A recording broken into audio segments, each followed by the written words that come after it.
All right, we are back. I have no idea why the sound cut out there for a little bit, but it seems to be working now. So happy Sunday. Good morning, good afternoon, or good evening, depending on where you're joining us from. We are back with more Chaos Zero Nightmare. And we are going to be hopefully finishing our farm, depending on how it goes, that we've been working on. So for those that have been unfamiliar with what's been going on the last couple days, we are trying to make 3 separate save datas that all have a maneuvering fire build, because it's not all, but in most of the farming stages, you are met with an AoE favored style of combat. So in a perfect world, if we have 15 maneuvering fires in our deck, which will all go to the top, in theory, the AI can't screw this up. We have the fastest farm that we can approach. And so far, we've done it for Veronica. So this is the build that we've done. And then we also have it for Hugo, wherever his is at. One of these. Now, the downside with Hugo is that I only got 4. However, 2 of them got Mark, which is, at least for how long I've been farming this is the best epiphany that you can get on them. So, in theory, as long as our final hand has one of these, I think we should be good. So, and so far we have 3 out of 9, right? Because I think Veronica, we have 2 here, and I think Veronica has, 1, if I remember correctly.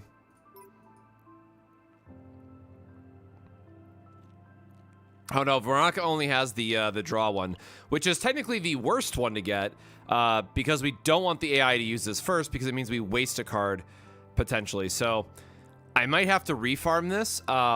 This might have messed everything up, but you know, it's one of those we couldn't test it until we can test it sort of thing. So hopefully it's not gonna limit things too bad, but that's at least where we're at. And then I decided, because we were talking about on stream who my third was going to be, and I decided that it is going to be Beryl, because if we go to her memory fragments here, or excuse me, Ego Manifest, we do have her, is it 3? There we go. We do have some of her upgrade already done. So if we go over to her potential, then, you know, this node being the most important one, in theory, any character that you have, any 4-star, I guess I should be clear, that you have that's maxed out should be a priority, because this means our maneuvering fires are going to be able to do more damage compared to our other 2 characters, all things being equal. Now, I'm sure 5-stars will have a little bit of higher stats and all that stuff, but at least for right now, trying to make it, you know, not crazy high investment, this is a good enough spot to be in. So we are going to be working on Beryl today as soon as I go through and click through some of this really quick, just to make sure I've done everything else. Been getting a lot of battles lately that I'll have to go through and do at another time. All right, unfortunately, I really did want my public order achievement, but I'm also not going to pass up on crystals, so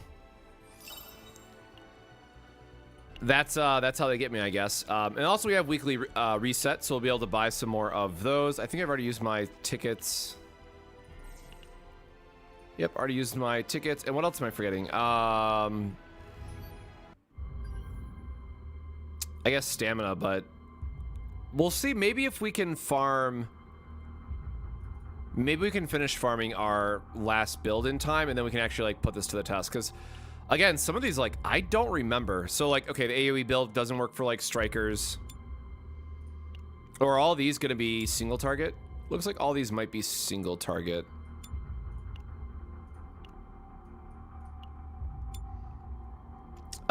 All the orange enemies I know are definitely multi-target. So where this really shines though is if we go back to like unit farming and stuff. Like I know this guy is a AoE fight. This one is a very heavy AoE fight. I think Partners is as well. Yeah, Partners is AoE fight as well. So the build that we're working on like auto clears all of these. I don't remember promotions. We'll auto clear all of these. Is it really just Partners that have? Okay, that one is a boss.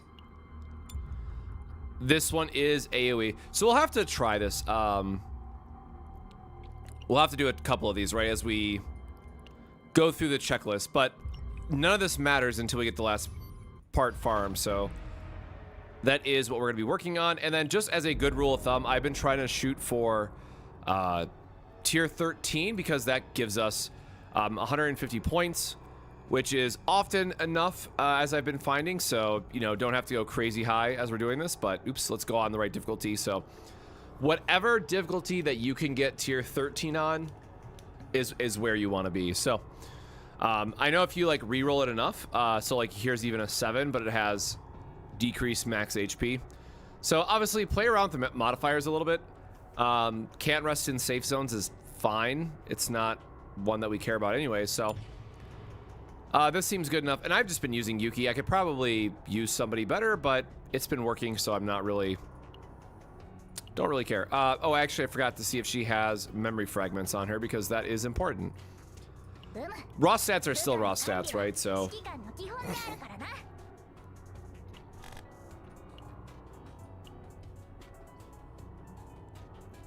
I mean, it's not good stats, but it's still stats all the same.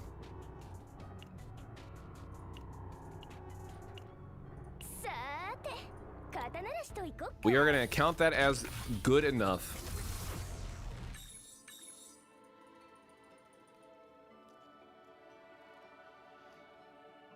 Actually, she doesn't have any initiative cards, does she? I think we don't have to worry about the removal for her by comparison, which is also nice, which means we actually saved 20 points by using Barrel, which means there should be absolutely no issues with getting her a proper build.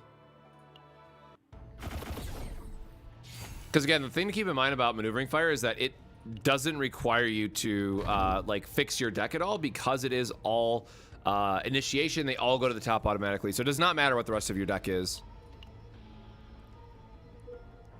So let me actually double check that I'm not like forgetting anything in her kit. Or no, it's Retain for the opening found. So we do still want the moon item. So priority for us, at least in the first floor, is always going to be try to find shops. If you don't have a shop before the end boss, usually it's going to be just a fail. I would still recommend going to the end boss in every case, just because you can high roll some like equipment or some copy effects, but looks like we at least are getting one shop. We can't hit both here, so that's fine. So we have 2 shops, but this one has an elite, so this is now the guaranteed route that we have to look for. So the only thing that we are ever considering now in this run is having to get both these at the same time, which means we're going to work our way backwards. Rare events can be good because those can help us find neutral cards. We do get an extra boss this way, so this is the route that we want to go.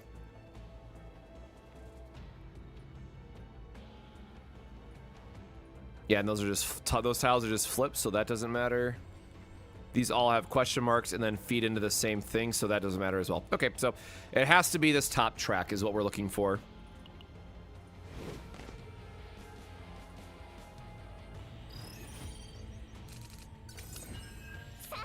And I have never used Barrel before, so I have to learn and read all of her cards in real time, so sorry in advance.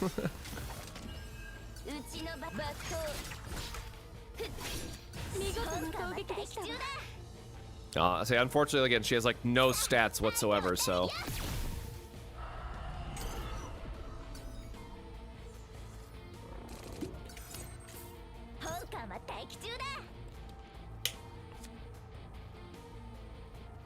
add 1 hits for 1 turn.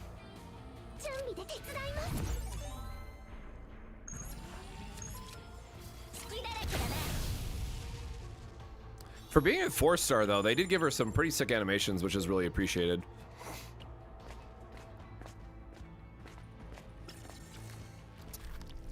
So for these types of events, keep in mind that it is going to be very expensive to try and build out the deck, because we do have to waste a lot of credits refreshing and trying to find, or if we have to buy a legendary item, that's going to be a lot of credit. So I know normally, right, like taking the removal card here is usually a pretty good event, because this can save you 80 credits or more later down the road.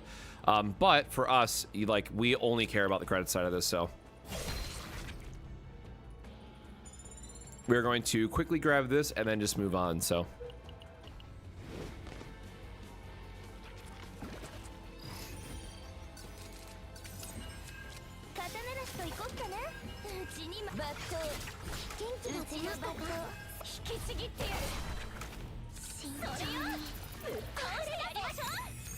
oh, sure. I guess if we have the AP, might as well use the attack. Yeah, 175. Again, she doesn't have any damage dealing sets on her, so that is going to be a little bit of a drawback for us for a while, but we are going to try to carry her through this run because Yuki has been soloing this non-stop for me, so we should be okay.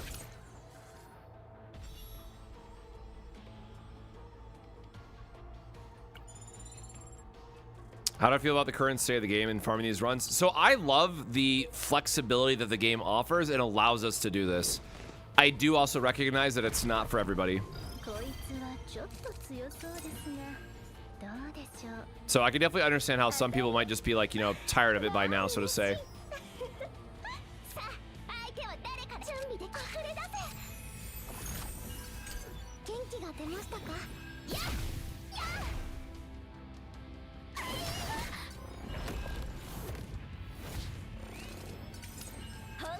Yeah, barrel is also just a great draw engine for Yuki, so you get a lot of advantage that way.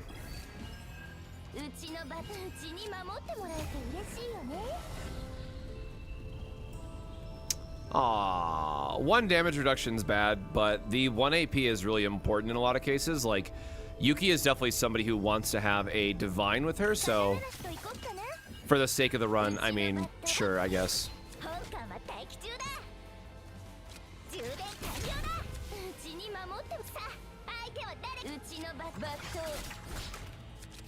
Get those out of my hand. Close, I guess. But yeah, I would imagine for most players, they're just going to find whatever is that like one build they want for this season, and then they just go on about their day, which is also fine too. First time seeing her ego skill. All right. Does it tell you how many hits it gets?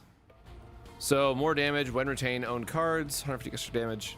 Oh yeah, I totally forget that she has the yeah, like I know a lot of people like the copying opening found like multiple times.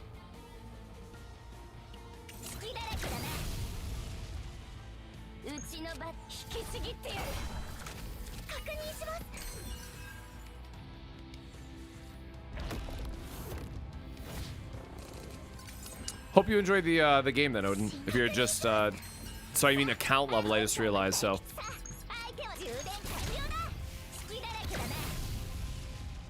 But yeah, I've still been really enjoying the game. I mean, for me, it's you know, always an opportunity to look forward to a new build to farm and whatnot, which again, I have a lot of characters, so that definitely helps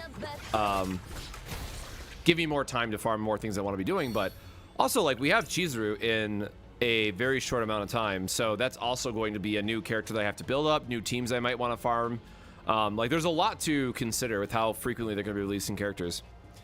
So another thing to keep in mind while we're doing these types of runs is that you do want to try to be as greedy as possible with not using all the gear that you find. And so Lush Seaward, we don't really have a lot of ways to get the armor, so this would be nice to have on Mika to get more healing out of her effects, but we don't really need it, so I am just going to take the credits in this.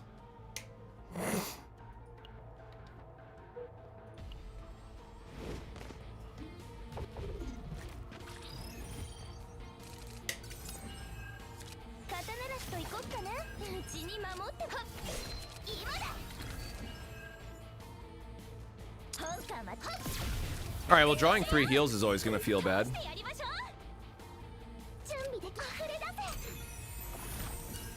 Yeah, if you're like hyper chasing for like mutants.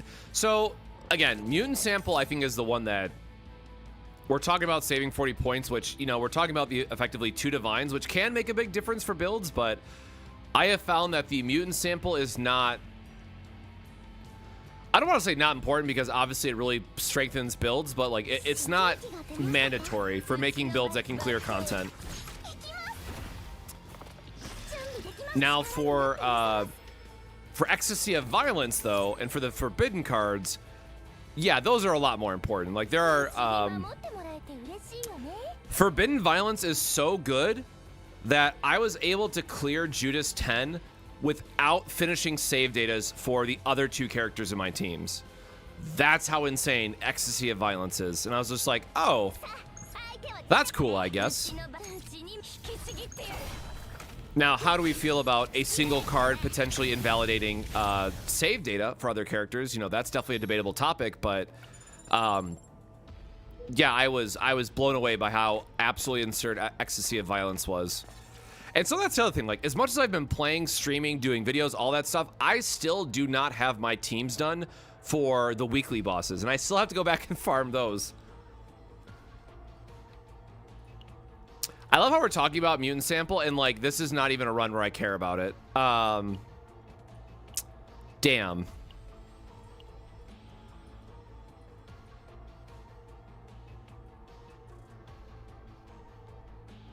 Like, yes, we got the AP for Prepare to Subdue, but the epiphany that we got on it really sucks.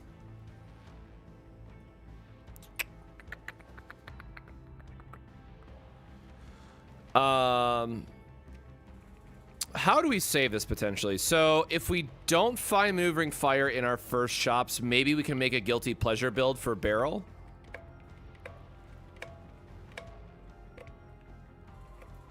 So here's the funny thing about this.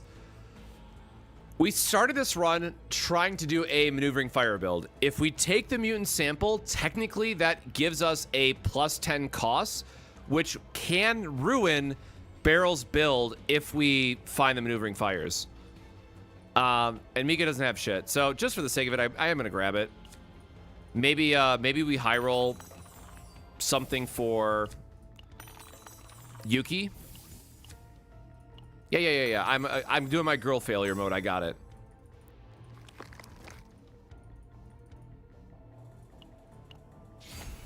I don't think there's a world that we save this Yuki build, but it feels really bad to pass up Mutant Sample when you actually get it.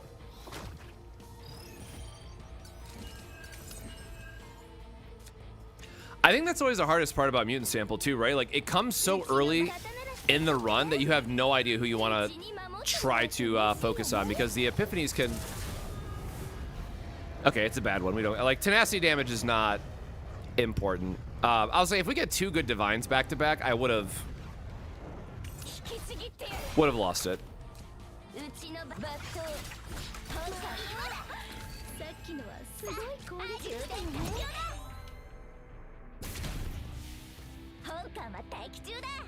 Oh, right, and she has the damage boosting card for Yuki as well. She has the same thing like Owen, where if you get the right epiphany for some of their cards, you can do more damage for other characters.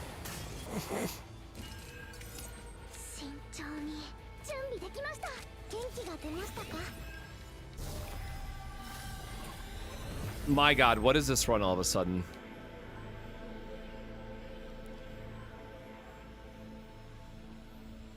Hell yeah, brother. I don't know how we're saving the Mika now, but... Yo, shout out to Germany. Thank you for joining the stream and catching it live. Yeah, it's... I wanted to work on this a little bit today before I got busy in the afternoon, so I figured I might as well stream it anyway, so I could, like, talk through the process, and if people had questions, you know, I can answer some questions along the way. Where were we going with this? Oh, yeah. We were going up here. So we do want the random event, and then we were going up here because we want to hit these 2 nodes in particular for this run.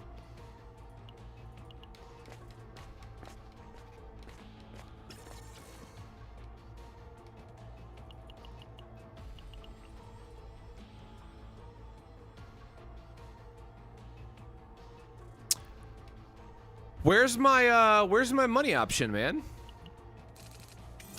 All right, I guess we gotta square up, bro. Oh, he's not even attacking this turn. What am I doing?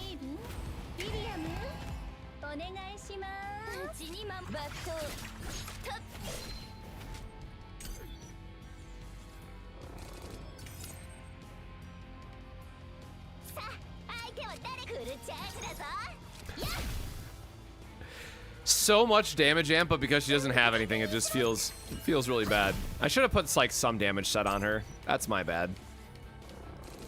I'm sure I had enough like generic DPS pieces where I could have done something.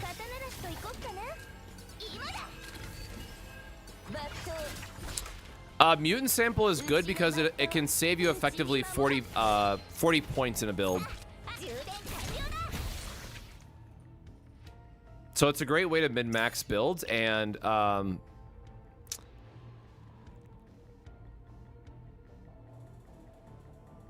if we save her data, whatever, I'm gonna keep this one. Well, I really do like this equipment. Like, just let the record show, like the early evade, especially on some of the bosses like Judas, who do like a one heavy hit. Like, this can actually alone save a run. So I'll just take it. But yeah, so mutant sample is really just for like the most of min and maxers. So it's not something that I think that, you know, the majority of people, like, unless you're in difficulty 10, weekly boss mode and all that stuff, like, I wouldn't worry about mutant sample. Like, that's such a end game, you know, min-maxing activity that you don't have to really worry about it.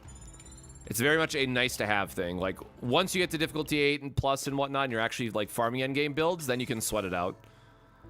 Also, whenever you're trying to do the maneuvering fire builds, do not do training. It is such a waste of 50 credits. Never, ever, ever do this shit. It is such a waste. This can be nice for fighting some of like the forbidden stuff, but if you're trying to like hyper focus as a specific card, they're always a trap. Always a waste.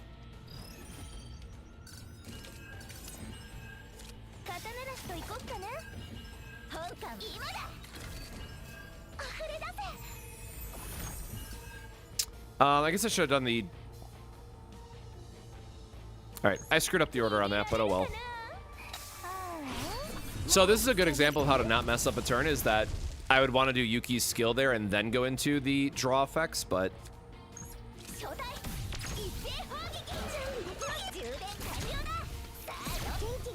This is just the problem with when you're like so over-geared for content or so over-invested for content, you like do not care about optimal plays at all.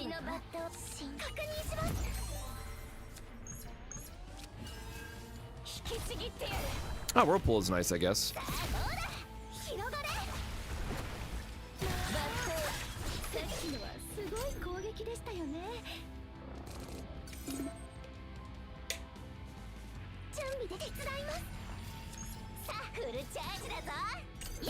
We're already at full health. I'm just gonna wait till this guy runs away.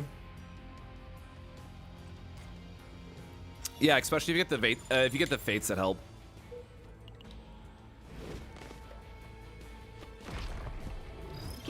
So again, the reason why we care about the elites here is that we're trying to find the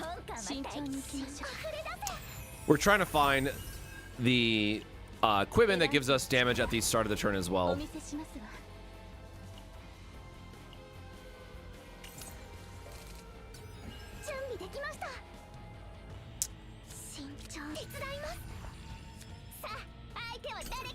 All right, I'm not allowed to have anything, I guess.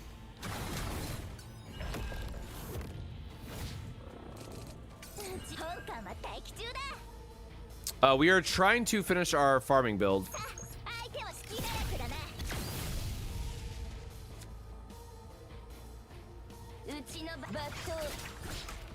Do we have this? We have the 0 cost left in our deck, sure.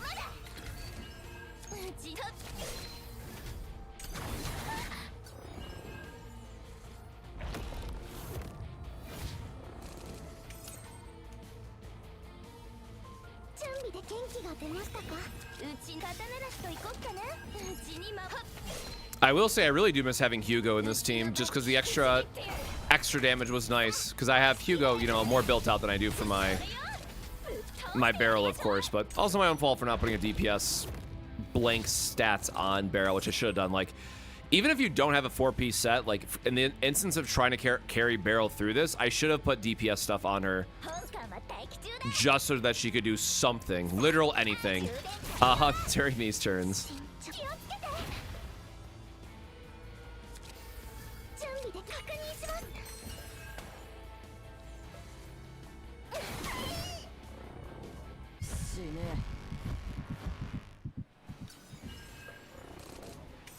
Kiramato, I'm not worried about it, but thank you so much. I appreciate it.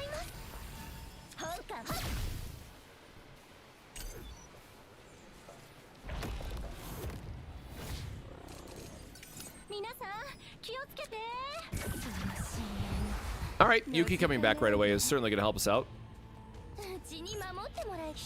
I'd rather just draw the card that has inspiration here because it's going to be one of our higher damage dealing abilities.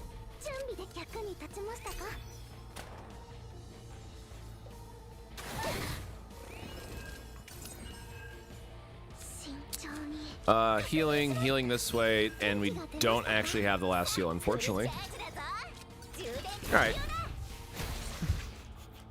A whopping 300 damage by our barrel. Yeah, if we do another run, we are absolutely going to try to find some better gear to put on her, just as a temporary thing. Again, even if it's not the right stats, it's still better. All right, so good news is that we have credits to use. Again, keeping in mind that the most important thing for us to do during this is not buying the legendary equipment if we find it, but literally just trying to find the maneuvering fires. Do not be tempted. Do not be swayed. And usually if I go into interior, this is really tempting too. Like getting one of these on sale, because again, you're just gonna be spamming zero cost cards, so having extra crit chances sure is nice. And finding one of these on sale is rough. I usually like to buy second shop on the first floor if I've already found at least one maneuvering fire. That said, we have a little bit higher of credits than what I normally have this far in the run, so I am going to go ahead and just buy this because it's discounted. All right, and the game is going to give me a maneuvering fire on sale, so we are immediately feeling a bit better. I am going to be aggressive with our refreshes here because, again, we want to try to find as many as we can early on, just to see if this is a run worth keeping or not. Totally forgot we can't even rest. Again, do not pick training for this farming plan.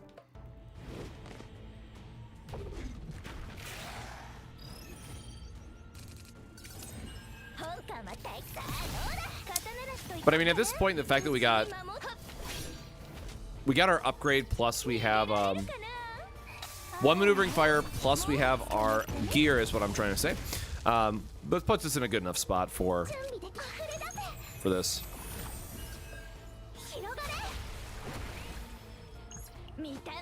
Whatever. I don't need EO skills for the boss, so might as well make this a little bit easier.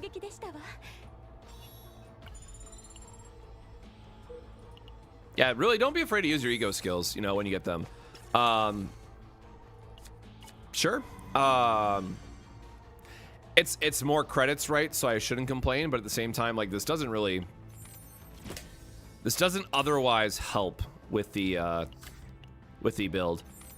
Now, getting some extra gear for, like, Yuki so she deals more damage is certainly welcome, but that I will just turn in more credits, so sure. Like, getting the, I guess that's not true, right? Getting the moon item there would have been really nice. So again, we don't have to worry about removal cards. We don't have to worry about anything with Beryl because she doesn't have a initiative card. We are all in on just trying to find our pieces. I still really want to do a Forbidden Algorithm build as well with like with Magna and using the Nexus because her entire deck is, you know, revolves around the Nexus item.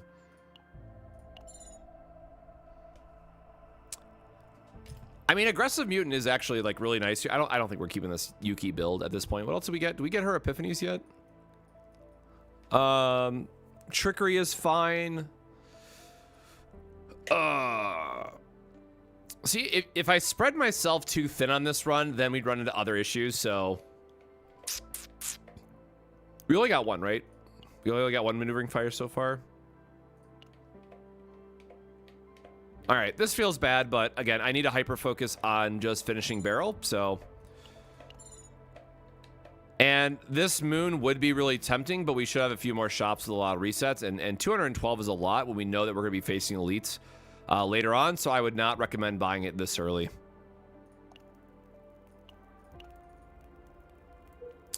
Actually, what is our... I forgot how to check the...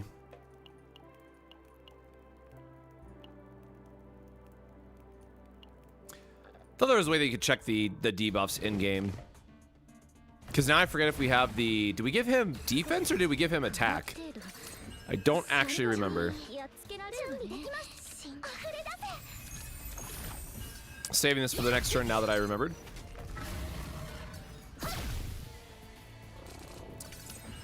What's the best trickery epiphany? Depends on your build.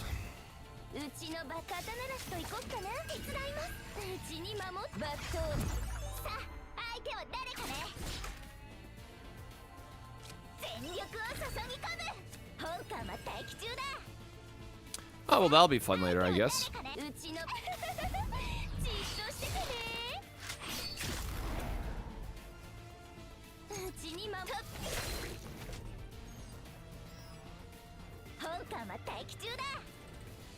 So is this just infinitely stacking then? Is that how that works? So again, this is like my first time literally ever playing Barrel or looking into her kit, so.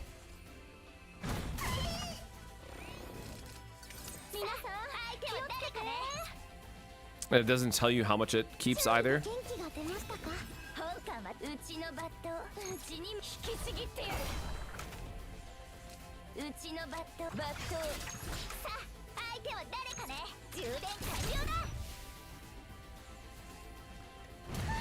Fortitude every 3 turns.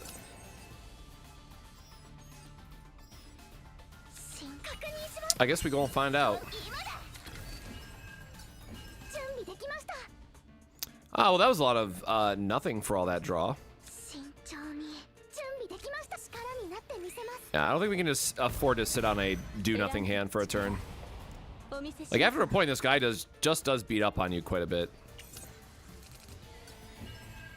Yeah, that's better.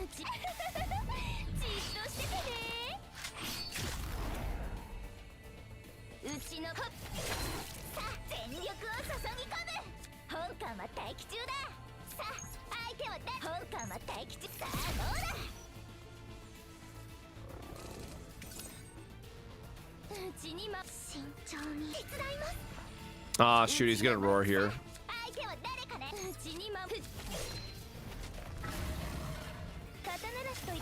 I mean, I guess we're just gonna try to loop our deck until we get her her damage amp again, because we're not doing a lot of damage with these otherwise, and then we can do the thing.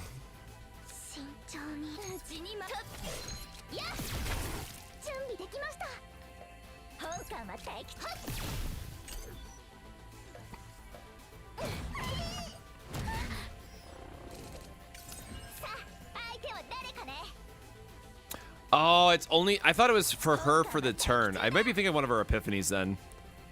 But I thought this was like just a bigger damage amp than it is.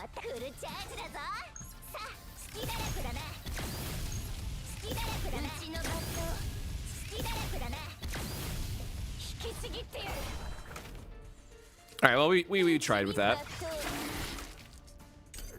I mean, still good enough damage for the turn.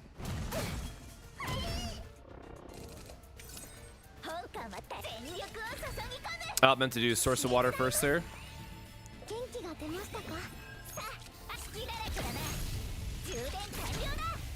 mean, I'll have to use my 49, really. Okay. Gotta kill him the flashy way, I guess.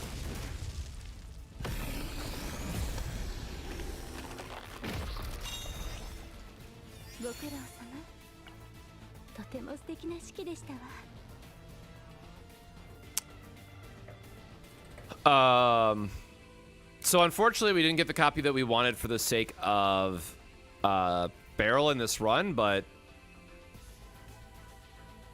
God, I like... There's still no world where we keep this though, right? Because the other epiphany on it is so terrible, but for the sake of like going through the run and having an easier time, then yeah, we're absolutely taking it.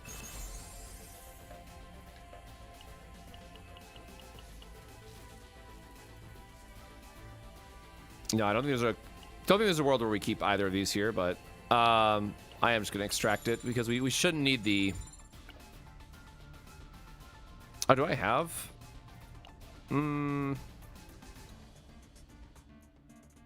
That's tempting, but no. I will just continue.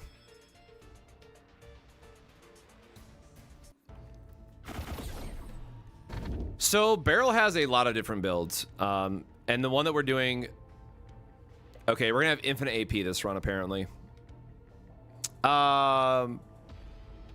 We don't need We do not need more AP if we just copied. Never mind. Like, this should be the normal option if we were doing like a regular ass build and everything, but the fact that we're gonna have like maneuvering fires, I'm just taking the damage amp for Yuki.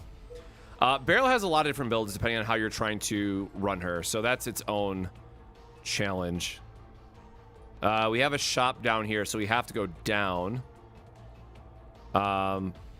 We will have to do the upgraded enemy, which kind of sucks.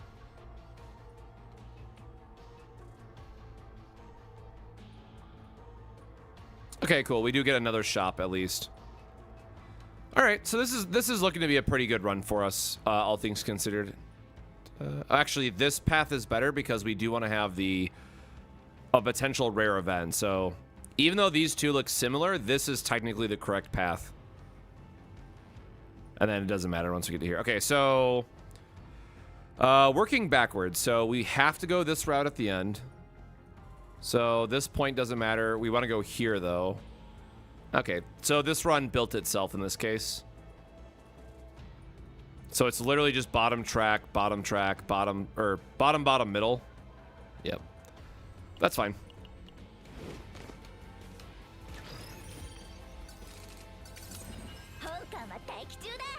Oh, cool. We got our first...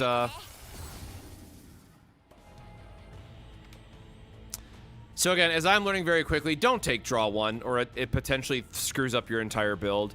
1 AP next turn does literal nothing for the build if you're doing all, you know, zero cost stuff, but all right.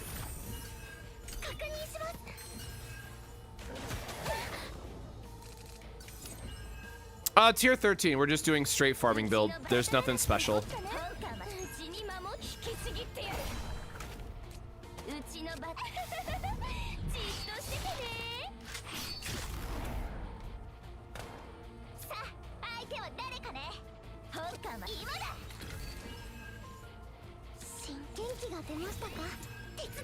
All right, sure, big shield, I guess.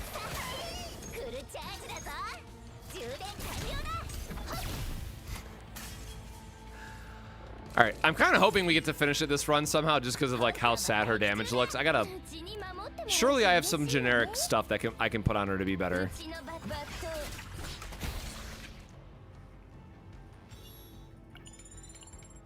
It is a little funny at least. Okay, this event is also goated because each one of these will count for potential cards.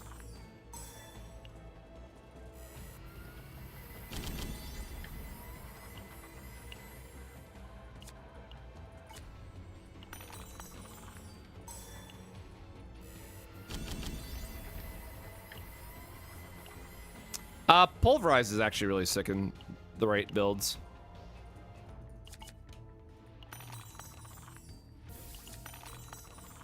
All right, come on now. Failure is the mother of success? Thanks.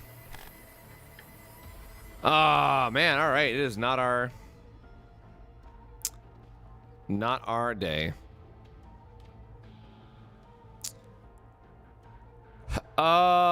I don't think I've picked forced learning yet for collection reasons, so I'm gonna just take the forced learning.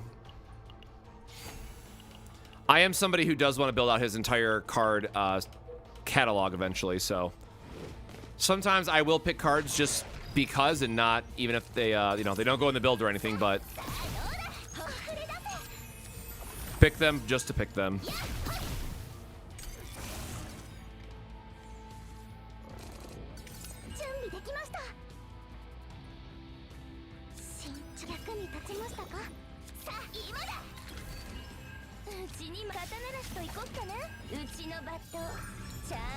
Jesus, what is this run? Oh, that could have been... Oh, my... Oh, why was that not like... That could have been so good, man. 3 resolve. Screw you. So, one of the things when you're building Yuki, it's really important to understand that you're going to want some number of morale cards or some number of vulnerable application cards, and so this flash slash is so close to ideal for us, but unfortunately it got the resolve part, which is terrible. So this divine is like so close to being correct for us. Unfortunately, it's not. I do still need vulnerable probably for damage reasons. So a little unfortunate in that department, but we're working with what we get. And for exactly these reasons is why we picked the vulnerable one. And now we just pray it crits. Okay, well, one of them crits, so we'll take it. But yeah, for me personally, generally having like your flash slash be an enabler and then having your iceberg be the payoff is what I've been trying to line up. Because again, iceberg can't get epiphanies, right? So when you're limited in terms of what you can change in your deck, you do have to take that into consideration. All right, we have almost 600, so show me maneuvering fires. Also, Wanderer of the Void, very important card for your Judas 10 fights. Please pick up this card on your supports.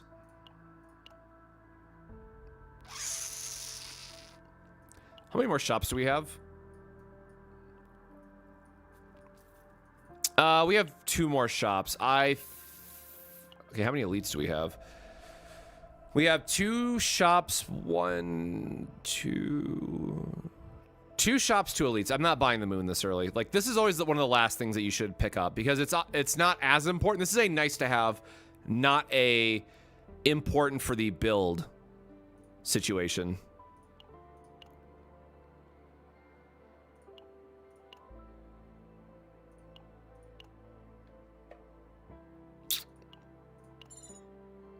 And also, like, Ampharos Cube can also just be a nice damage amp for you. All right, no dice on this one.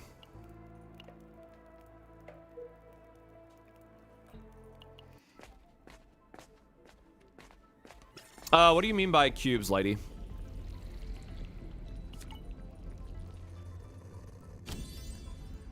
This stupid event has ended too many of my runs, and I always just take the card and skip it.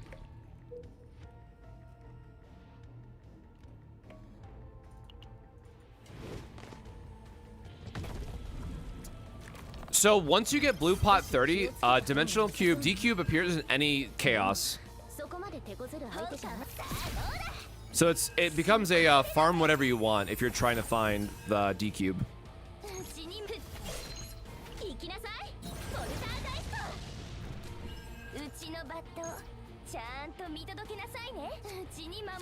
Ah, that's unfortunate.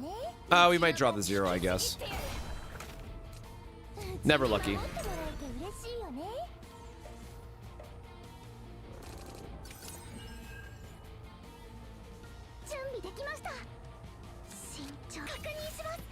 Not attacking. I don't have a reset and I don't have a draw.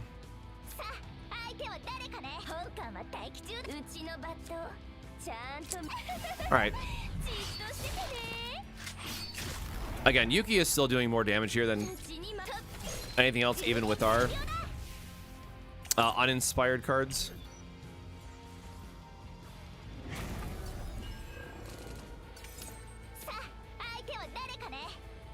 Okay, now he's finally attacking.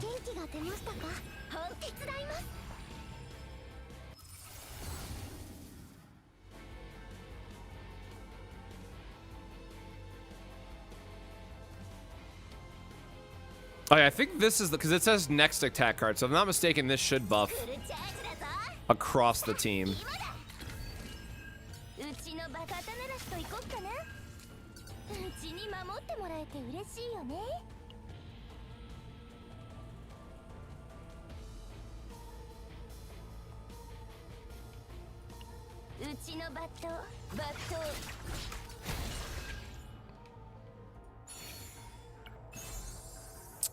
Boo hiss. Nice upgrade for Yuki, I guess, though, but yeah, not what we were hoping for. Oh, how do you get to blue pot 30? Yeah, you just want to be on difficulty 9 or 10. Because every star of gear that you get in blue pot counts towards the overall progress, so it is very important to just YOLO that.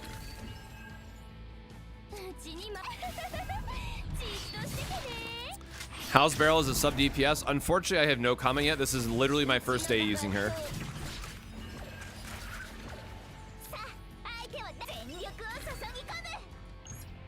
I guess I could have used the, I'll use it next turn.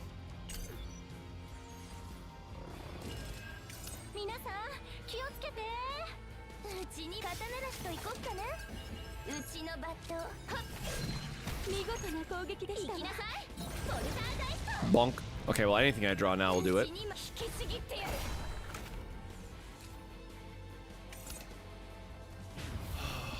Man.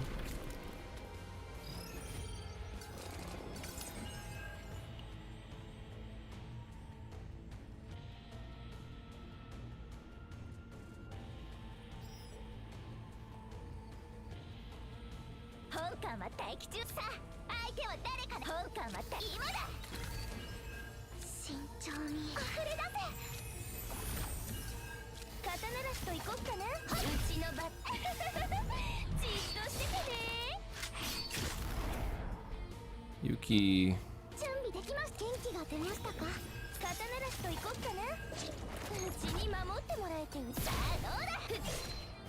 Getting really dangerous with this, all things considered.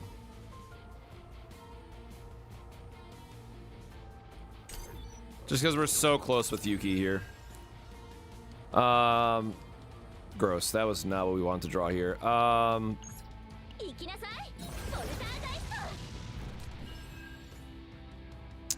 That can certainly help.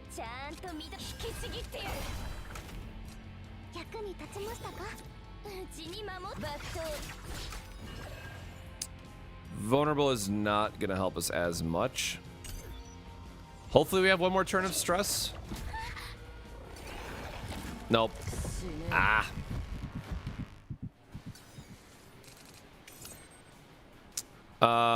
Unfortunate.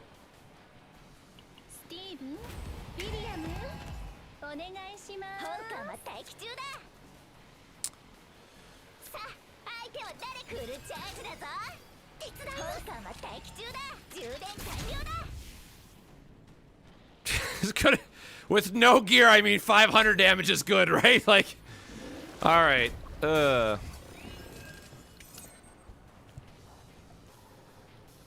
This Blessing of Waves is really gonna carry. Oh God, 8 man.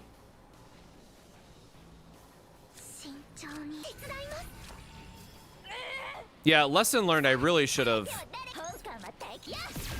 gotten her something here.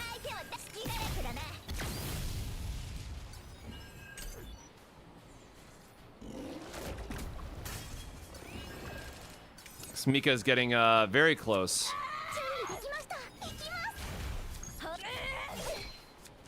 Damn, this might be a run ender if we don't get something here quick.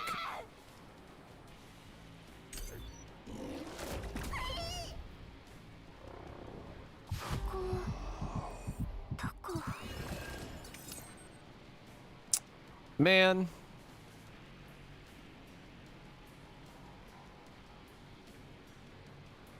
Man.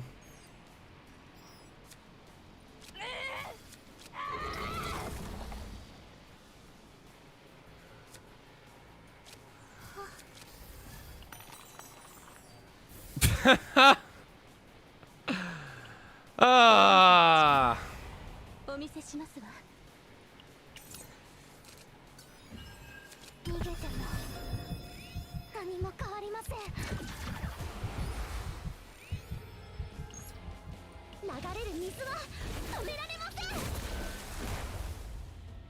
Damn, don't call it a comeback.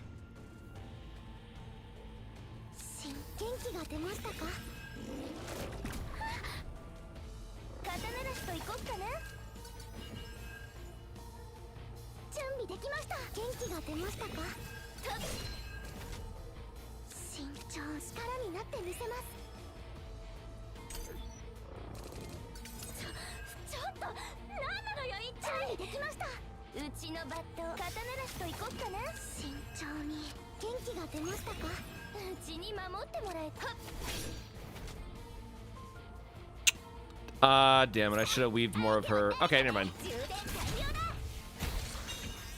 Ooh, all right. Oh, man.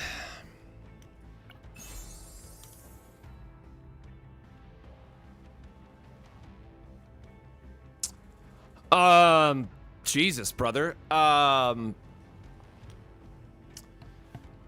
mean, sure, that technically works because it's ally, right? This is such a good... Damn. So obviously this works for the build that we're trying to do because everyone else on the team is going to get the benefit of having more attack, which still works for the build. Oh. Yeah, that was probably the greatest comeback of my life.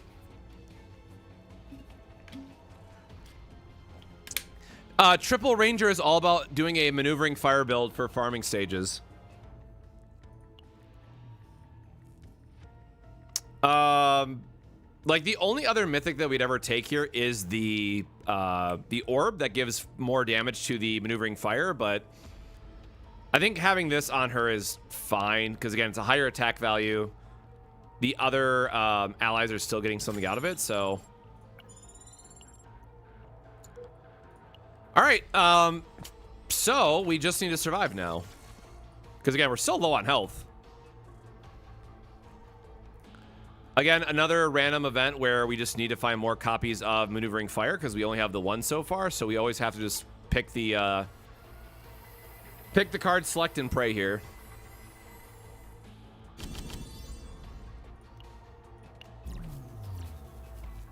I'm gonna be really sad when this turns out to be an epic run that doesn't go anywhere because we didn't get the piece that we needed. We didn't find the last couple of Maneuvering Fires.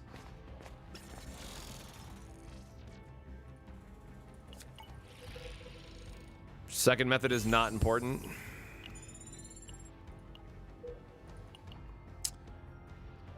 We need to go this way.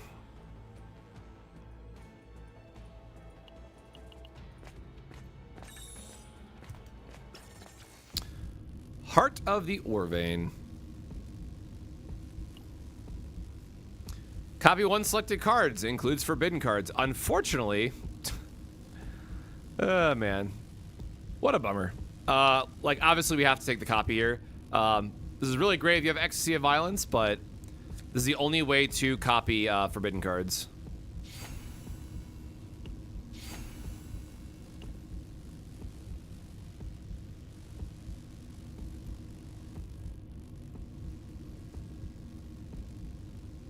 Yeah, we're not saving that.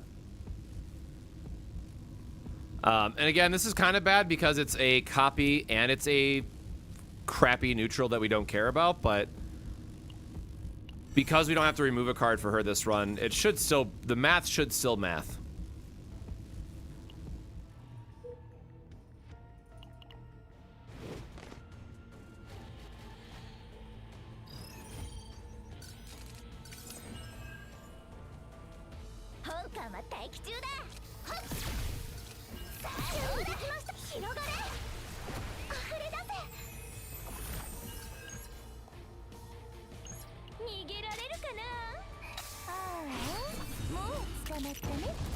I'm just gonna take the AoE damage here while I can because I'm not gonna set cards back on top anyways, and I don't want these guys to beat me up too bad, so.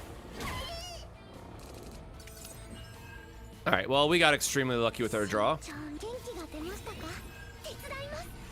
I say that and then we might not even be able to heal enough, so maybe never mind.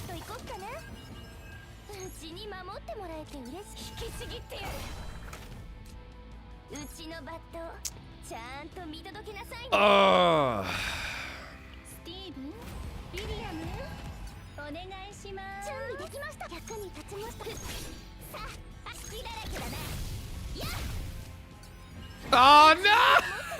Drew the mutes. Come on, man! Come on!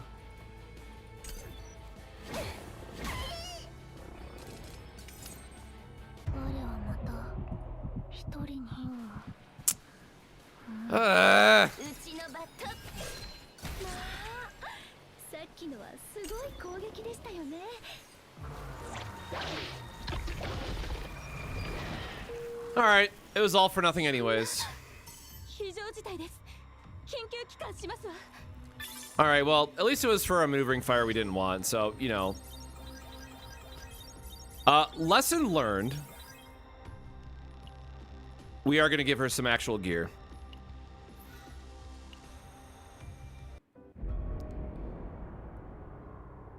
Oh, each time a monster dies, Fury 1, I guess is what it was.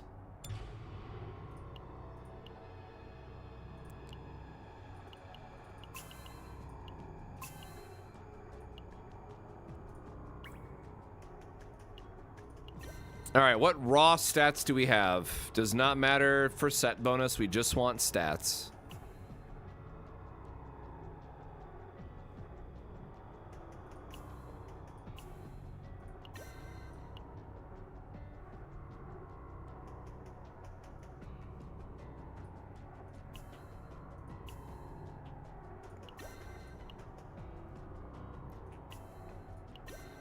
Sure, more attack. You got it.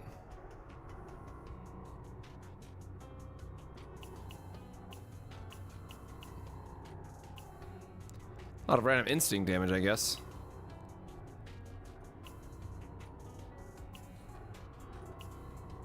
No justice though, right? All right, whatever. All right. At least has a lot. Okay, she got 200 more attack that way. Sure. That is something, I guess. Oh yeah, we got the failure one, right? Ah yes, fail at dice 100 times. Thank you. That's very uplifting.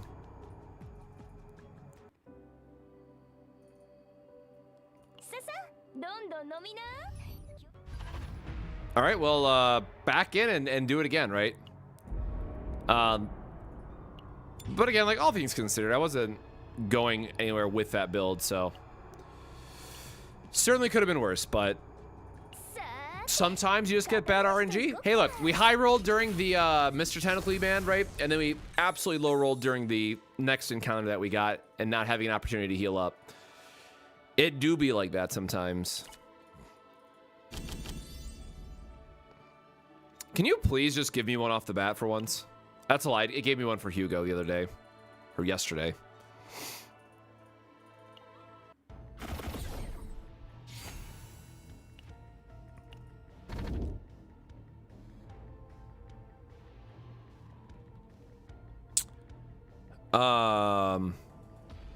Sure. We do want to draw a lot of cards, so that works out. Again, for those that are newer or joining us, what we are looking for is a priority around shops first and foremost. That is the most important thing possible on this run, for this run in particular. So we do have a shop down here, and then the second thing that we're looking for is elites. Wow, they're really trying to screw us up with this. Really trying to screw us up with this run. Damn, bro. All right, well, two shops on the bottom route with 2 traps. So we'll see how this goes.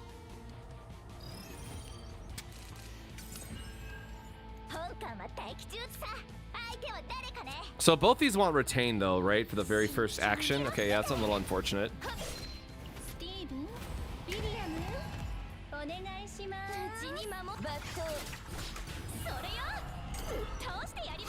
All right, nice draw, nice draw, nice draw.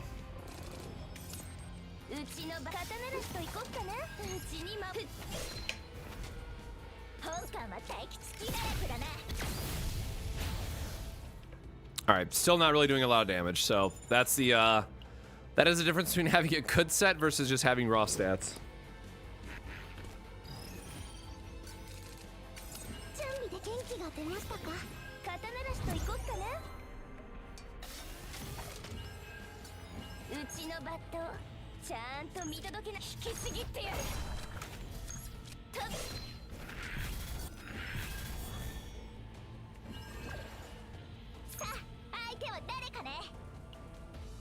Oh, I discarded my card. I'm like, what the hell happened?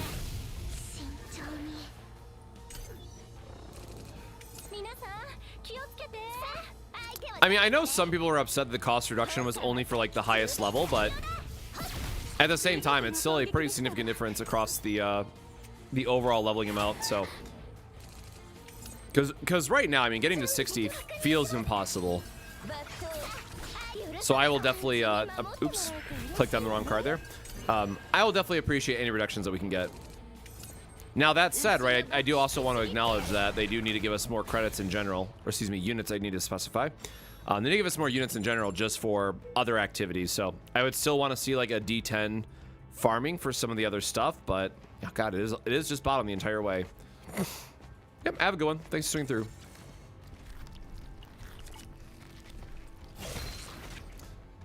Again, always looking for credits here.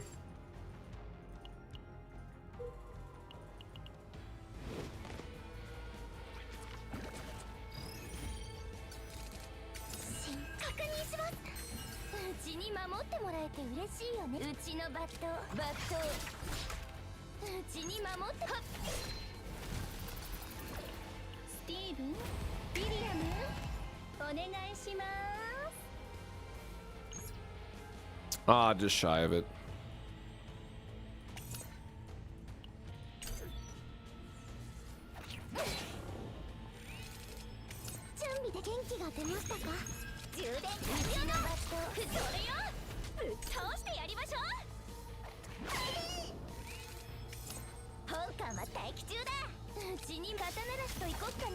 Oh, gotta remember to heal.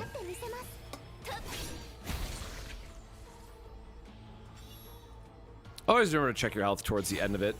All right, nice. Guilty pleasure. Thank you.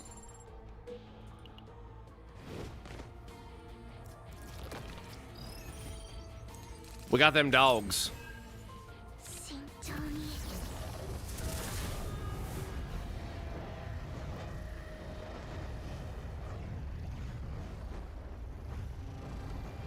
I mean, I guess it's cool that you can make it an opener, but I mean, this is not worth this. This is not worth the divine in any world.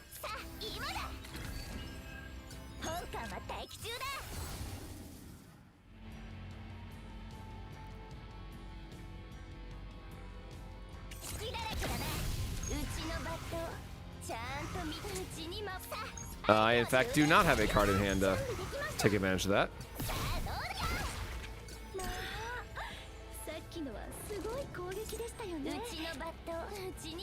Perfect. Now we can actually use our... Oh, I didn't see the one at the end. Gosh darn it. I guess we'll see what we have to draw off this, but... Nah, that's fine. Yeah, so because like if we crit here, we're gonna kill both, so that's fine.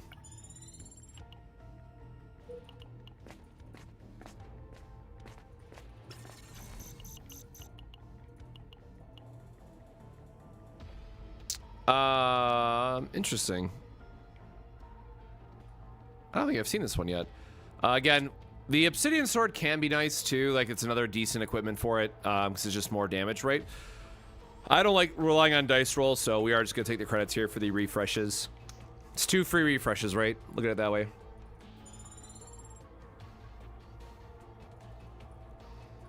Nope, we're working on barrel this run. We are trying to do a maneuvering fire build.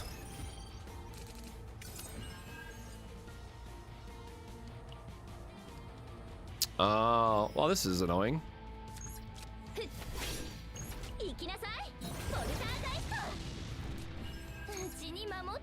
Oh, dang. Well, that's not even... Alright, well, I can't do anything with that.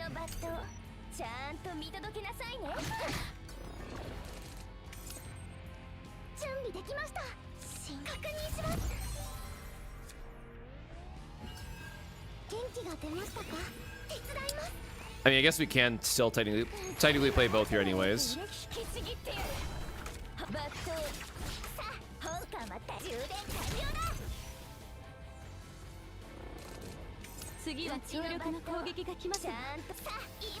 Man, stop hitting my cards I want to use.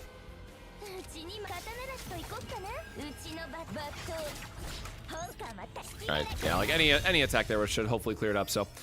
Alright, we get more materials, which is nice, I guess. Alright, shop 1 of this run.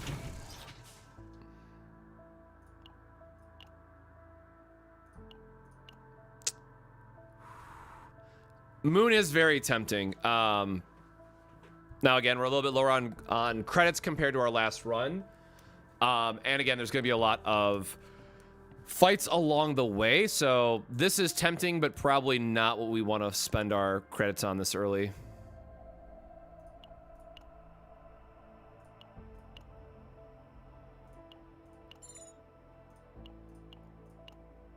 There we go. That's one.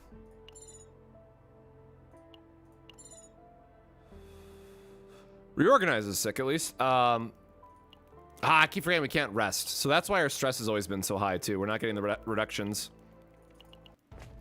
So we found one, at least. That's a decent start. Also, keep in mind, you can still get the legendary equipment from these as well, which is really nice. 20% shield is not anything, so we'll just take the credits.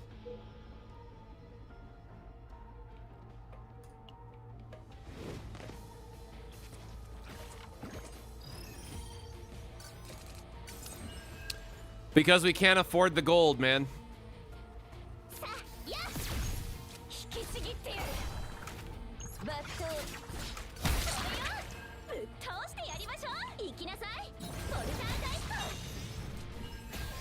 Also because we're just good enough without it.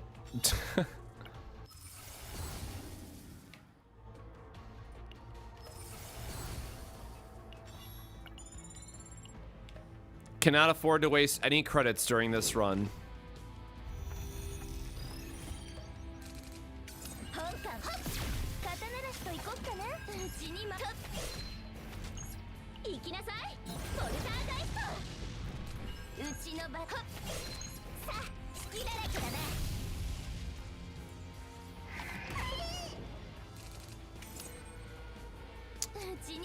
Boohis.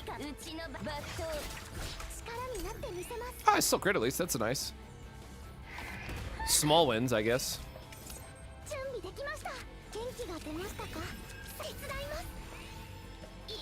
Surely we draw into one of our cards. Sure don't.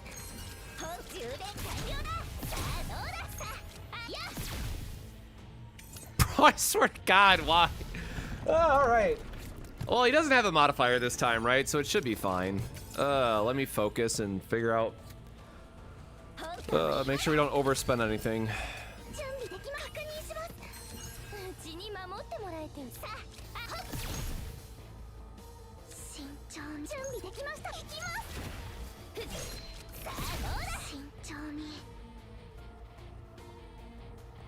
Last point doesn't matter.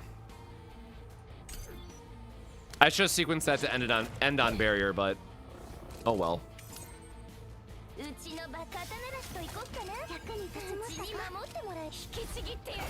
Oh, we're not gonna have enough for it anyways. See if we draw. Ah, it's fine.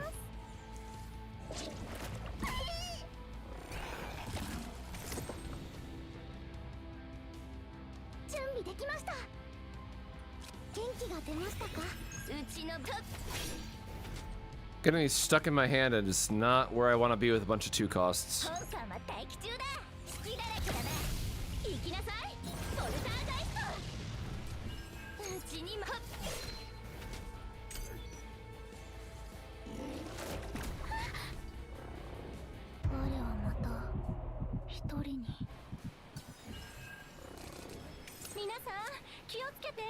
Man, can I get this to line up on one of these turns? That would be so nice.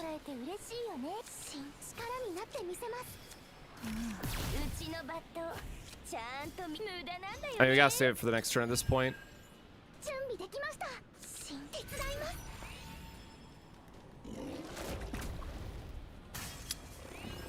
All right, help me out here. Help me out here, game.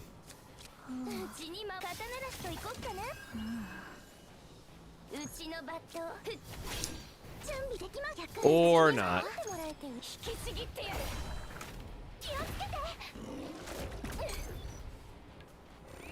This is the good old RNG of not working the way that we want it to work.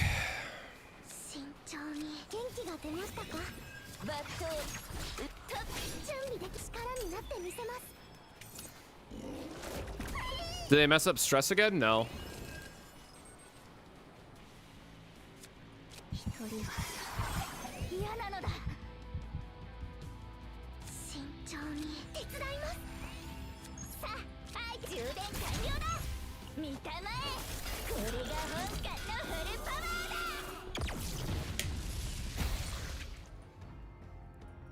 All right, something good, please.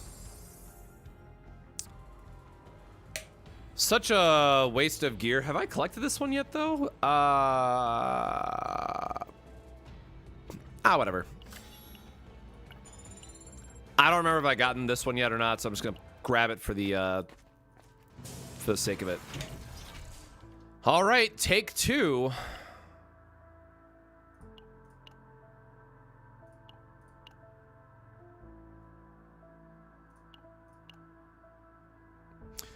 Obsidian Sword for 71 is pretty good, though, too. Damn. How many more shops do we have? Hold on. Like, I'd rather put it on Yuki at this point, so we have one. Oh, we only have one more shop, though. I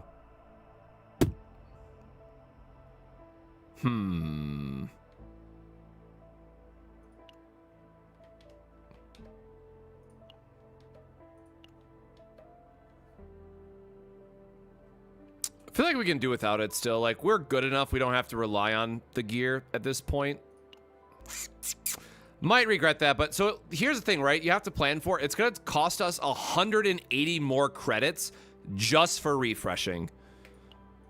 And so that's what we're trying to combat against.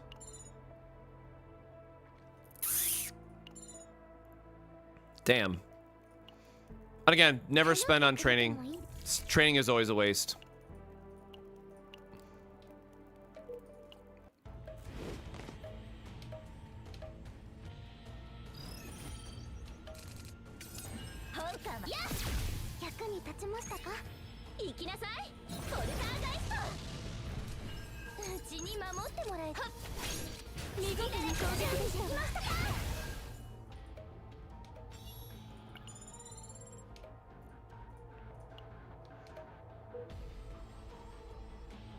Oh, I guess there was a campfire, so we could skip this one if we want.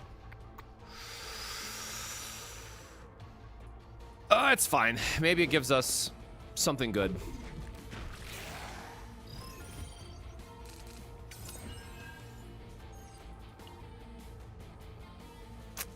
Man.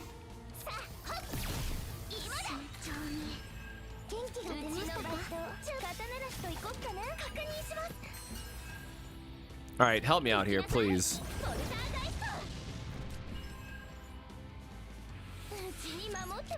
No, never lucky. Hey, Sue. Amir with 3 copies of the hit Full Metal Hurricane. I do have to try out her sometime. So a lot of people I know that are really big on Amir once you actually like invest into her, which is good to see. But I think that again that just speaks to how good the characters are in general. They did a really great job designing them.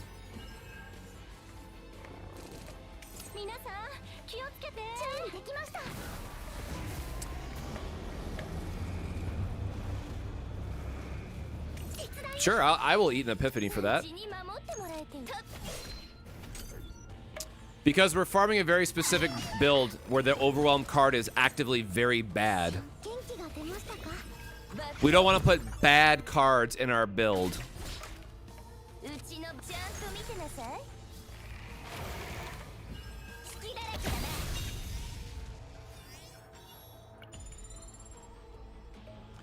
After the other night, the world isn't ready for a mirror meta.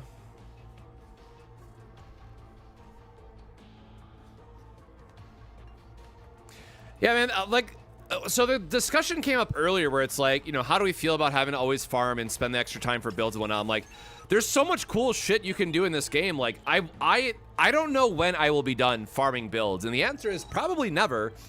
And it's not just like a resource issue. It's there's not enough time to do all these cool builds I want to do issue. And then a new character comes out every 3 weeks who is then going to enable even more, you know, new builds. It's like the perfect thing with this game. Oh, we still only have 1 maneuvering fire. Okay, so we got I was hoping we could get a free gear here, but we do have to take the random chance of never getting shit, which is why I hate training so much.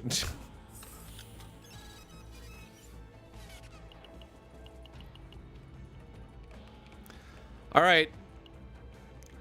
We'll see what the shop gives us. And again, we can still get a copy on the boss. We can still get a copy on the boss and everything's fine. Cube, man. Discounted cube is always really great to see. No, we'll get a discounted obsidian sword if we take this build into interior.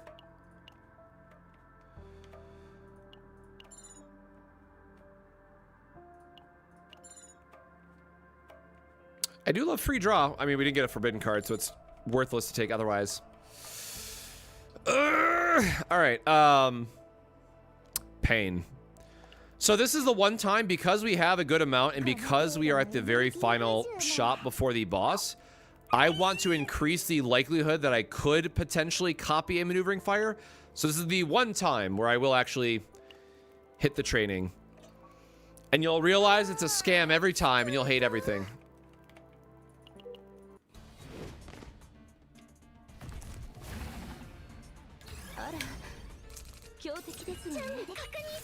The copy RNG is not looking good for us here.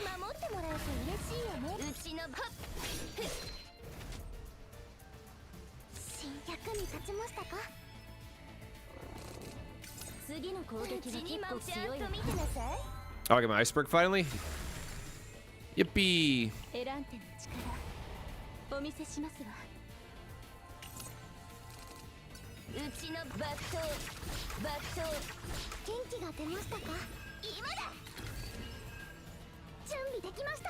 I was really hoping to be able to find one of our other draw pieces, but oh wait, this does have a draw on it. Okay, we can draw one more card.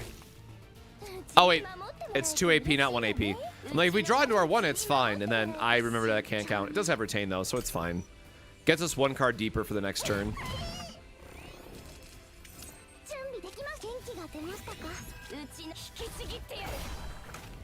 Really don't need our Blessing of Waves here yet, so we'll use it on the next turn, I guess. I don't think we have an upgrade left, do we? No?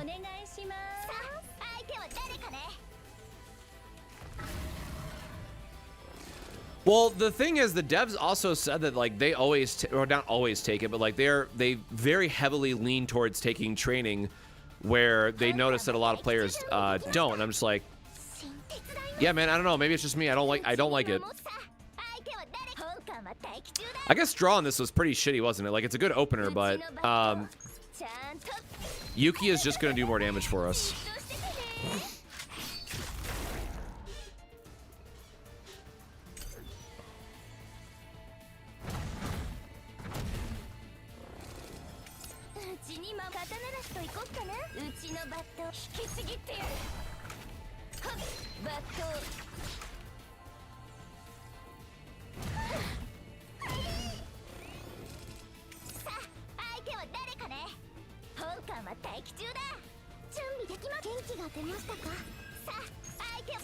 Alright, we'll draw our card, see if we get anything. I mean, it's something, I guess. We're over. I thought we had a little bit to heal there, but wasted the last action point. Should have done like another attack there, but again, not really worried. It's not like it's not a difficult boss or modifiers, so we're doing fine on that end.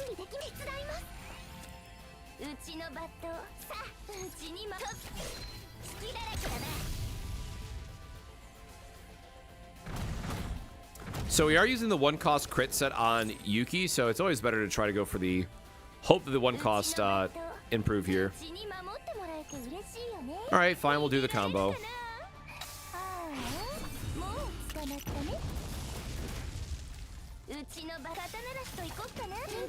Oh my god, we drew Iceberg Cleave. Isn't that so insane? Because we put it on top.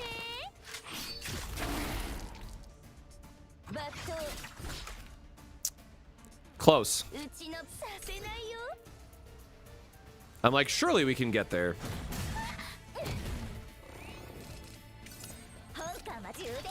Alright, whatever. Alright, copy card, one-time dealer.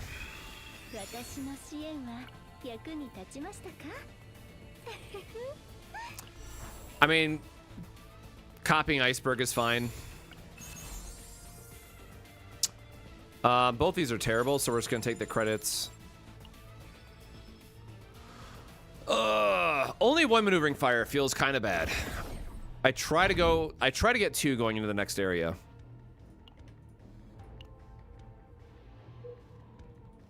Holy shops, Batman. So this is why it's always worth at least looking to see what you're gonna get in the first part, because holy shit, is this perfect. This is literally the best that we could ask for. And there's even a lead at the end, like, damn. Yeah, this is definitely worth at least seeing what the bottom row gives us.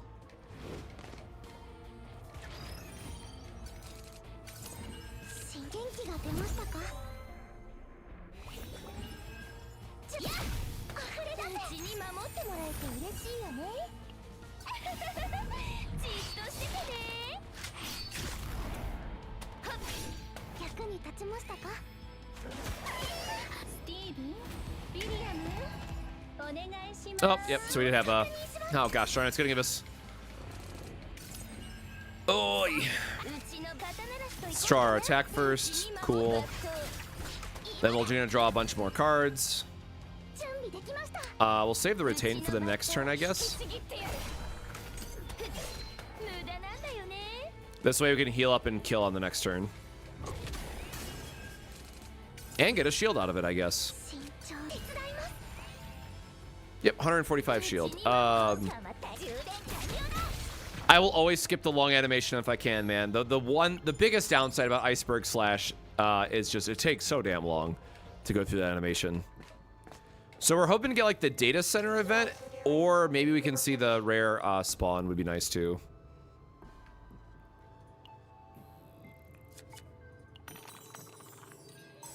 So again, another chance at rare cards here is nice.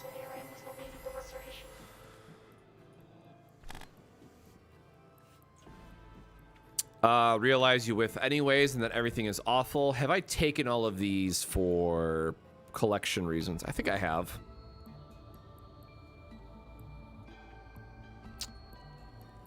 I think I have, so we're just gonna grab our... Let's grab a quick gear bag here.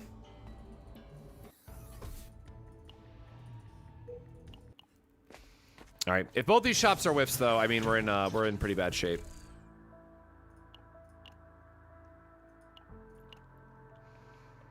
And then for those who have maybe not been joining us on this adventure of why I've been saving so many credits and why I've been trying to do this, this is a very good example of you have to play the RNG game of dealing with shops and whatnot, because it's another 90 credits just down the drain for nothing.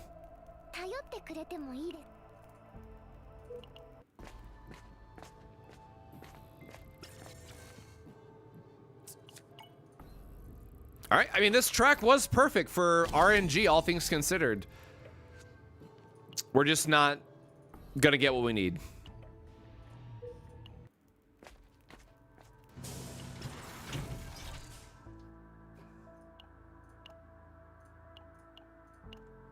That brings us up to 2. Again, I've kind of given up on Moon of Destruction during this run at this point. So 71 takes us down to 160. Sorry, 170. Max refresh is 90, which takes us down to 80 credits. Which means we can buy this and buy... Yep. Not an ideal weapon, but I mean, at this point, I am kind of worried about actually getting gear for her by the end of it.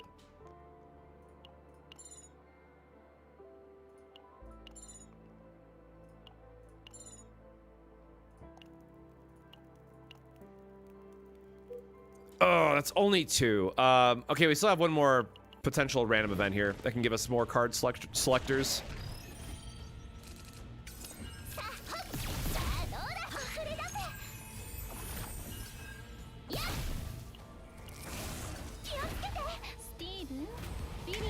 So we'll always just draw our... I guess we have 2 upgrades now, so...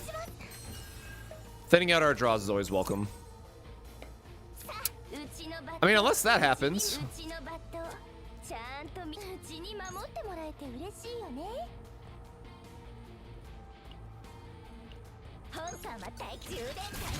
I mean, just try to draw through our deck instead at this point. There. Like, just whatever deals the most damage, you got me.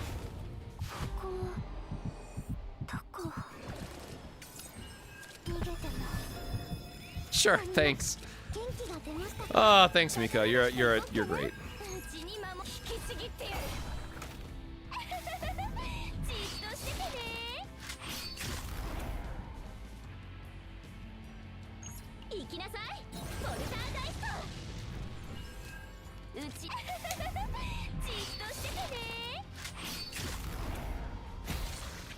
Easy, there we go.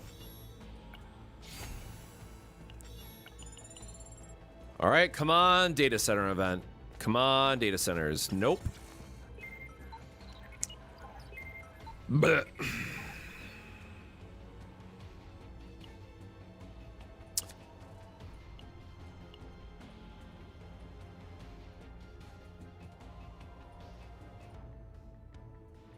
Man. Or I guess there's we can cope out on 3 more rare events potentially. But this means at best we're gonna have 3 maneuvering fires. We only have 2, right?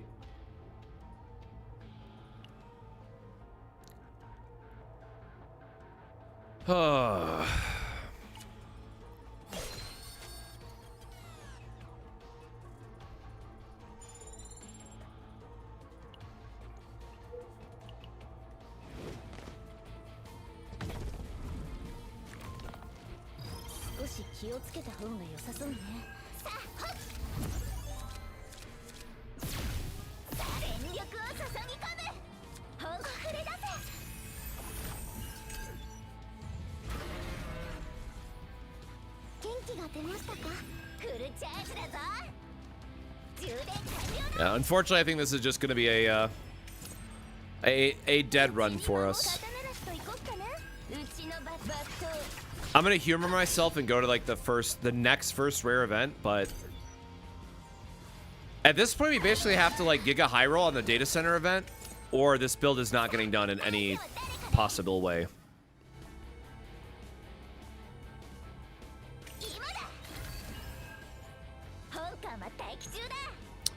I mean, that's cute, I guess.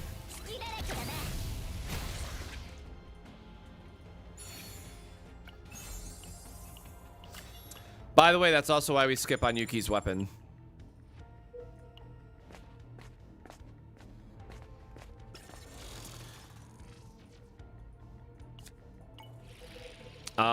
Cloud walking shoes don't matter. We're gonna have more than enough gold at this point by the end of it, so there's no point of dismantling gear anymore. Whoops. Almost went wrong way. It was... Gosh darn it! Yes, because it was here, here, then here, and then here. Okay, we went the right way. Say, like, I thought I almost went the wrong way there.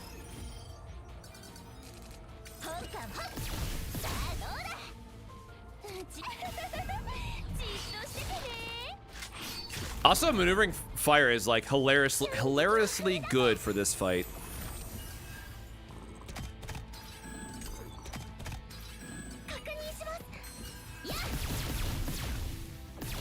Is all card on deck deal elemental damage bonuses? Yeah, your neutrals will count towards whatever element that character is.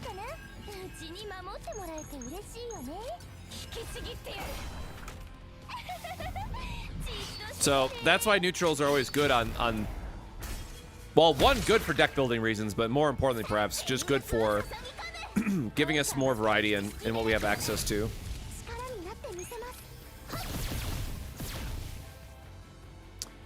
Really, he's gonna have 1 HP left. I do not need the orbs that bad. Like, it would have given me 50 more feathers or whatever if I used Yuki's ultimate there, but in the bigger picture, not worth it. Data center, nope. Okay, so this does get us a copy though, right? Oh wait, no, this is not the right version of it. Son of a bitch. I mean, we still get a copy potentially.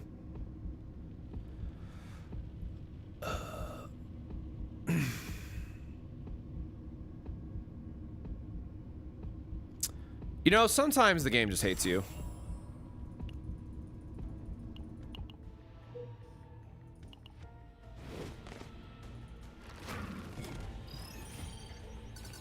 All right, let's do it all again.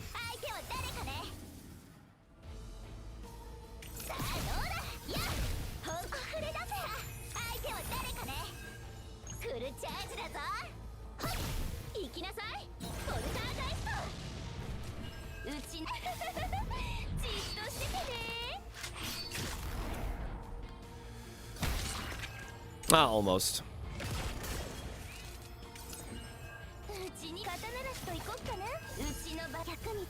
Let me just donk. Let me donk, brother.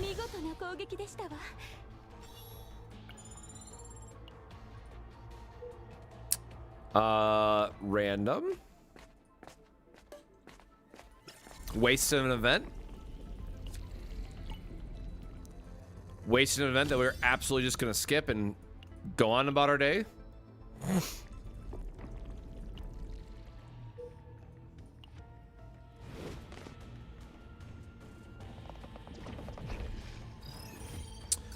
You do not want defense percentage for the last one. You want HP, because defense percent does not boost as much as you'd think it would, unfortunately.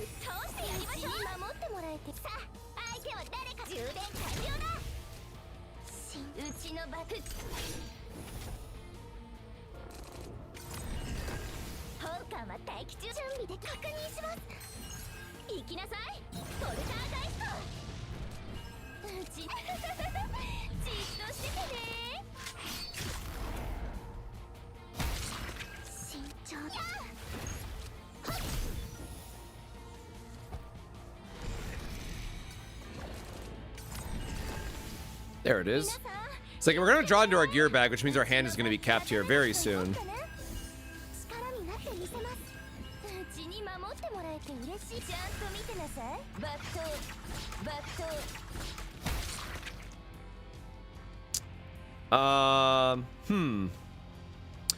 You know what I kind of forgot while I was going through this is that he's gonna be getting morale every single time.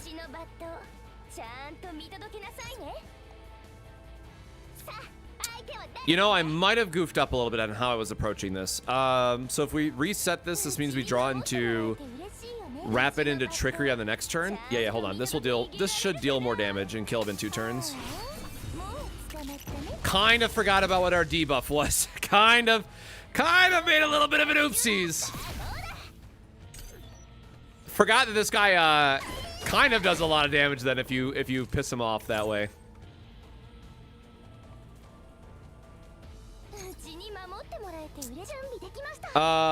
Actually, we could just do double trickery and kill him, right? So we want to heal and then do this. Never mind, we crit anyways. That's fine.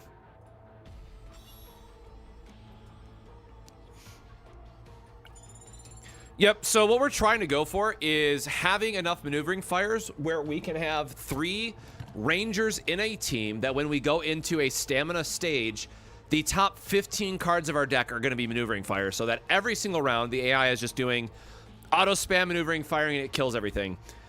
I already have a build that works, and I tested this, so like you can do a 20 stamina run and then just retry and like keep clicking it, but I want to set up a triple team that works.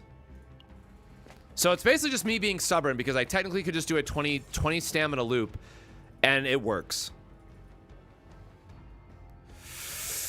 All right, last chance we get. I hate you so much.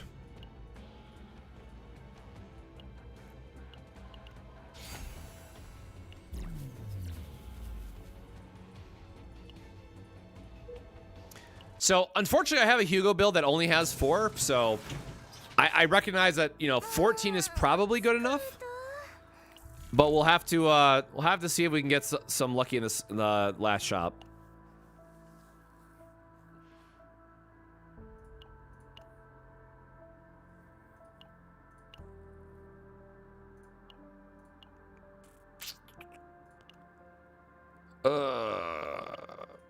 So I think we have to buy the cube here just because this is our last shop, and we do want to have at least the damage amp on her.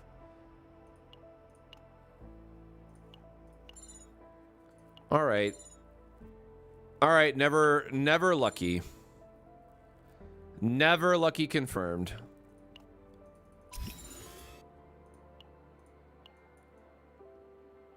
Yeah. This is a fail, unfortunately. Training, I guess, just for the shits of it.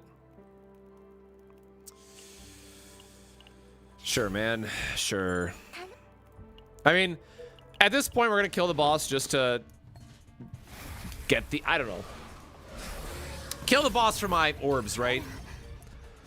But unfortunately, this was a failed run.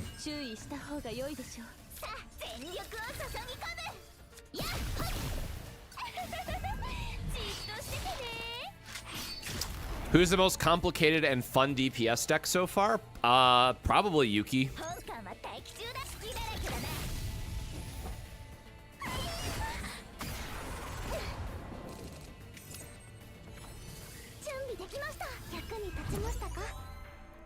Oh my god, Whirlpool, I'm so happy to see you.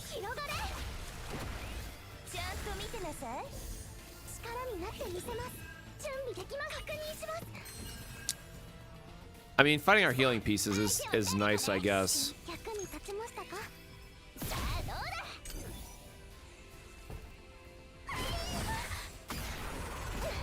Could really use some of them heals, though.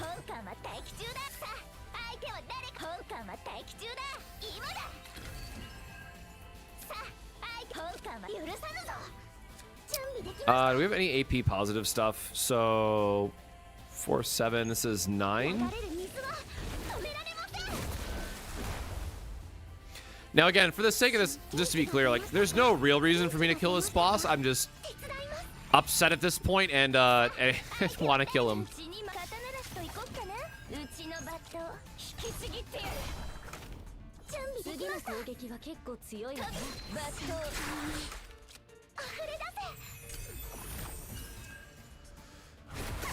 This run has last 2 runs have not been kind to us.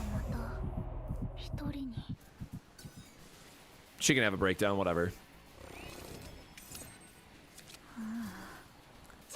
She is not the damage dealer in this story, so.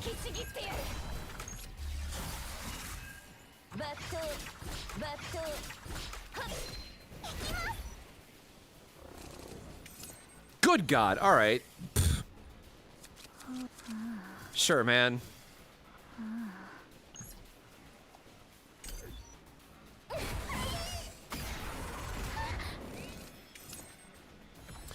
You know, it's gonna be a real kick in the teeth here if at the very end I can't even get the I can't even get the boss kill. Oh, that would be funny.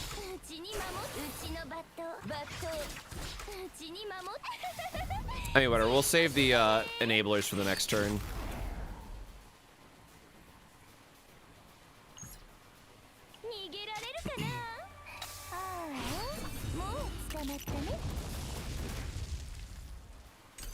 Usually you want to combo that with like a draw card in particular, but I'm fine with just stacking those back on top. Well, I was fine until they decided to eat one of them.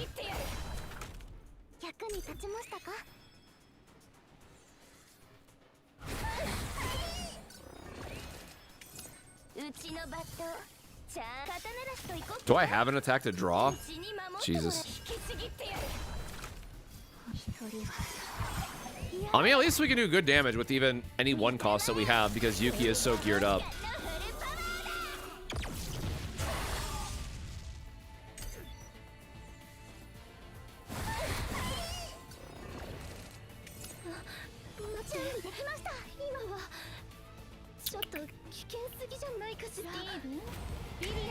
Probably not gonna make it another turn, and a good old barrier, I guess.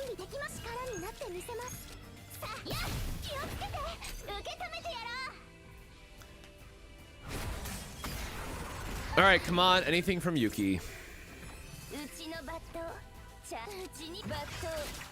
Good enough, I guess, because we're gonna get a free attack here, so sure.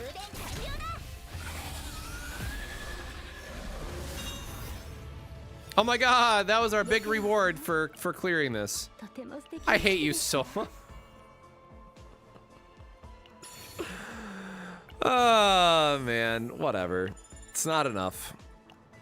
Or actually, void attack. No, it's fine.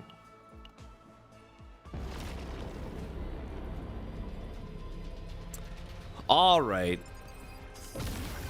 Yeah, that was not worth it. That was not worth our time at all.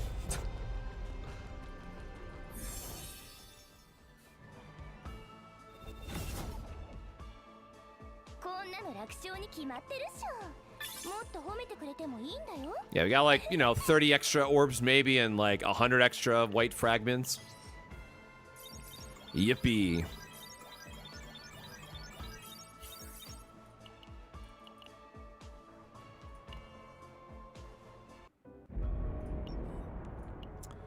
But for those that don't know, who are trying to wonder what in the world that we're doing, just to show it, like, here's the build that we are ultimately trying to do. That said, we have been streaming for a little bit, so of course it is going to be a water, coffee, whatever have you check. So, if you've been here for a while since the start of the stream, go drink some water, take care of yourself.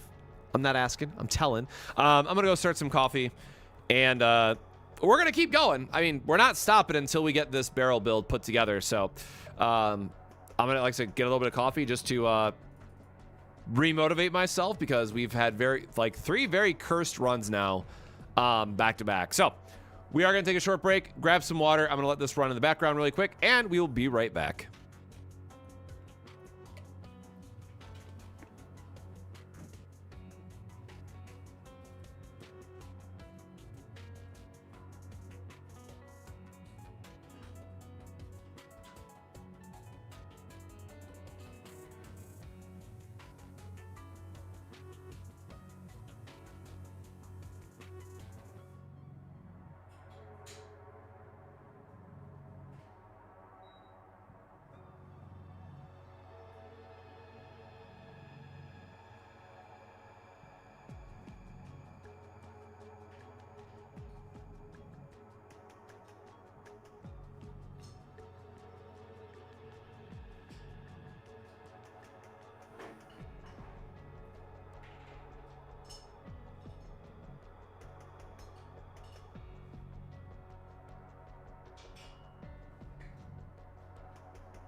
All right, while I'm waiting for my coffee to beep, what we can do is show how this is actually supposed to come together. Because I just realized that I'll be streaming past the reset, so I can just spend crystals on the refresh. What do I need? Combat materials, I guess. Presets, because I actually do need to like build one of these out.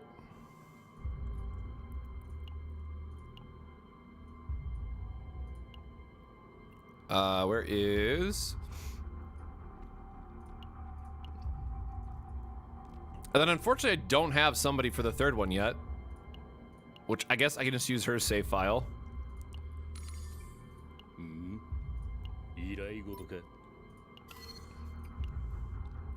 So it'll be our nice proof of concept run, just to showcase how this all comes together. And unfortunately she doesn't have enough, but right, I'd have to recover her first. And 3 is not worth it, so I will just use literally anybody else as the last slot.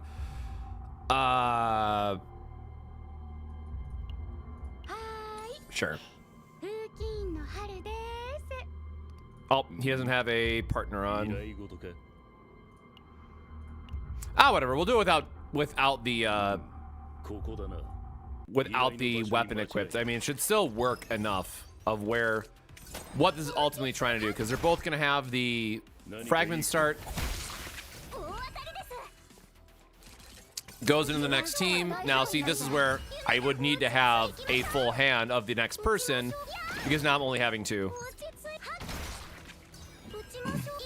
Yep. The thing is, everyone's only been doing it for like a one wave build, which for me is kind of a, you know, if we're gonna build this out, we might as well do it right.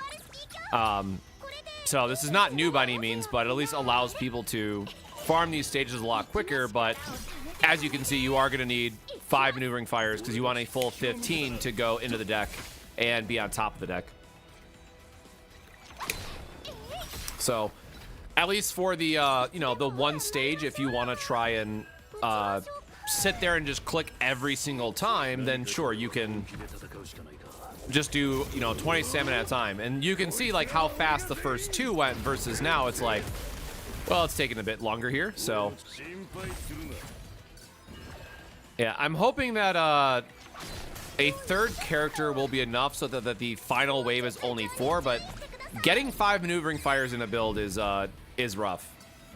But again, this just goes to show how significantly longer this would take.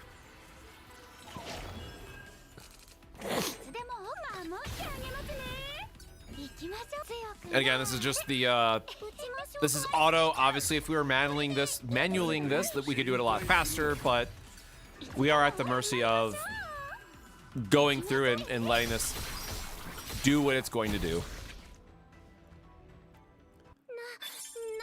So there would be our run, but again, for what most people do or have been trying to do is just dropping it down to 1.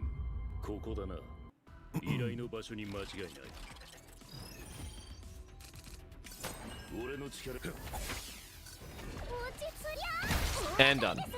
Right? And then if you wanted to, you could just click retry here again, go back in, and you know, this works, but I want to try to build something that is going to work for people and be as fast. And so the reason why we're trying to get the 3rd moon as well is because in your opening turn, if you do triple moon, you should be able to kill them in 1 card cast, which further reduces the amount of time that you would spend in this overall run. So unfortunately, our Hugo only has 4. So this does mean that, and you know, the rest of this is like perfect otherwise. So the last character that we get does need to have most likely the full 5, but getting Mark on these is also sick. So if we can at least get a hand that has Mark in the last, that's probably fine. So again, not perfect, but I've been trying to build this out so I can make a video. So for that reason, I have to get a full, you know, perfect build. And that, or not, again, not even perfect, but like as close to perfect as I can make it. And then, of course, Moon being important for the AoE start the damage. And then the Foggy Crystal Ball is just a nice to get thing at the end because it has a higher attack modifier. And again, we're using all cards that cost 0. So 40% or 1.4x is very welcomed in that regard. But again, takes quite a bit of work. You'll notice that to make this work for both Hugo and Veronica, we had to delete their signature cards. So that is another thing that you have to keep in mind, where for Beryl, she doesn't have any of those start in your hand cards. So should be a little bit easier to make Beryl's deck, but still at the mercy of RNG here.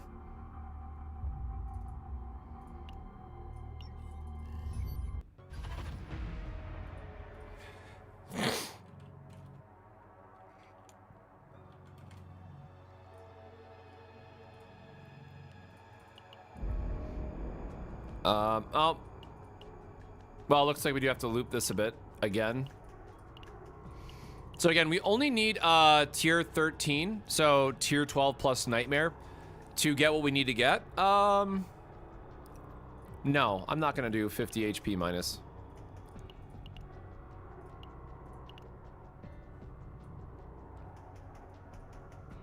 How is that only 12 is insane. Tyrant modifier is gross.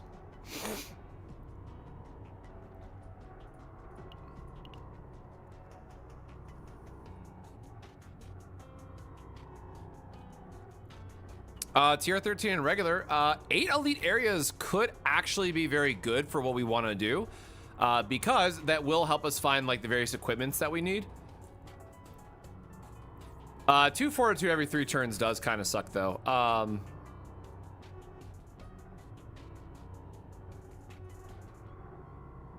I don't love it, but we'll do it. And it's gonna push us up to 14, which is like way above what we like. We don't need the extra. We don't need the extra save data space in this regard. So sounds like my coffee beep. So I'll be right back, and then we'll get into this run.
All right, well, spilled my coffee, so clearly this is going to be a good run. Love that for me. All right.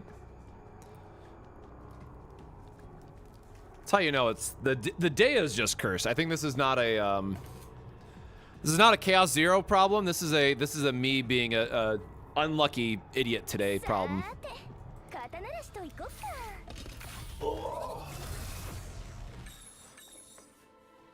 Yeah, the bosses is what I'm more worried about here. All right, maybe this gives us maneuvering fire off the bat. That would be quite nice.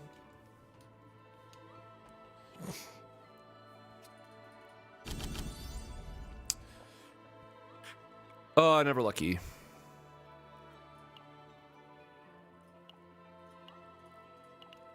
Sure. It's a draw card, man.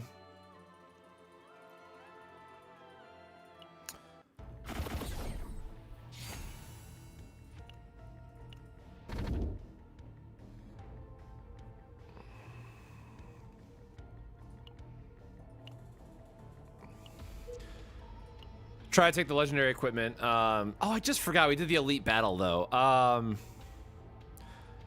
So again, a different priority than what we normally look for is that we're trying to find shops.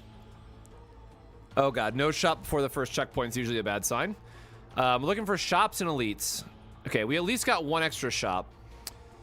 Oh, but it's so we have to skip the tunnel too. Man, this is like the worst RNG ever.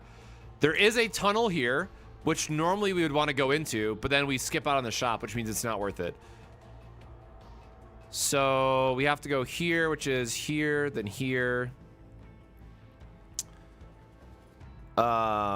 These kind of all match into it, and we want to try to find rare events.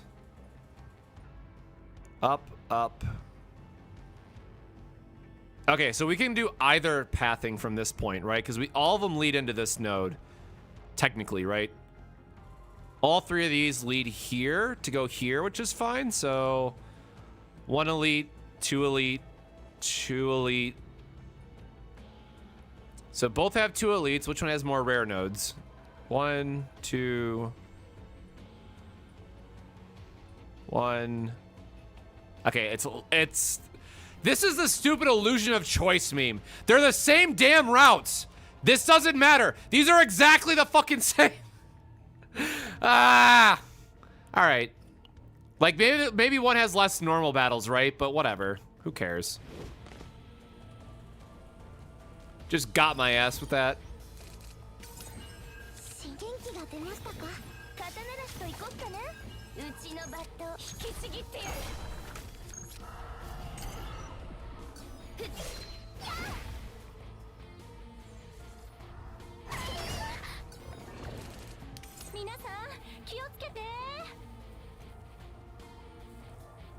No, Wings of Freedom is from the failed lab experiment, not from the tunnel.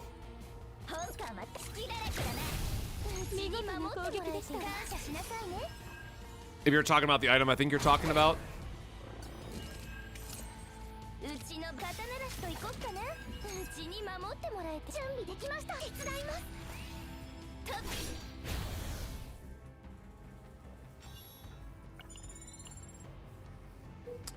It's how to make your dailies go faster in terms of your stamina farms.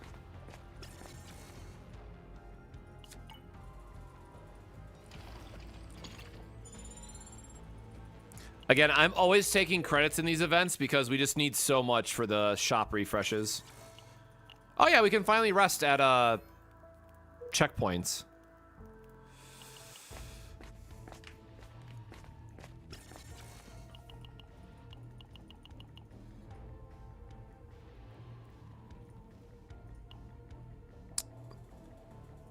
I mean, sure, quality of life stuff.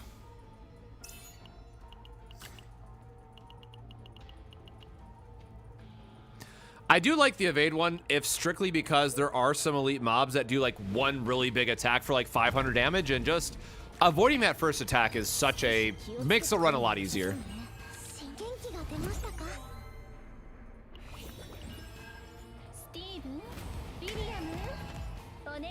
Man, it loves drawing that barrier card for whatever reason. That is.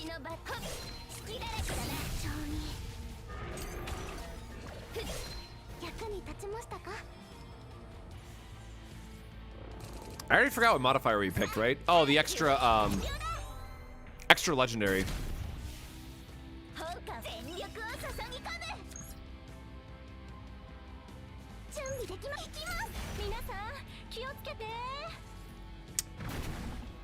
So, Yuki is just one of my most invested characters, so she's like my carry in this instance.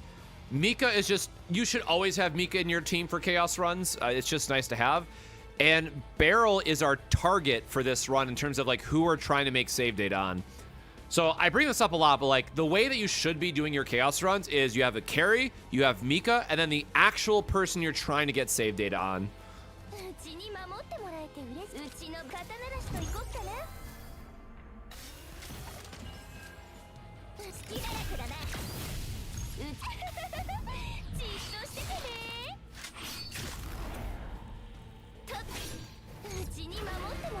So we are praying to hell that we can get good RNG on the shops.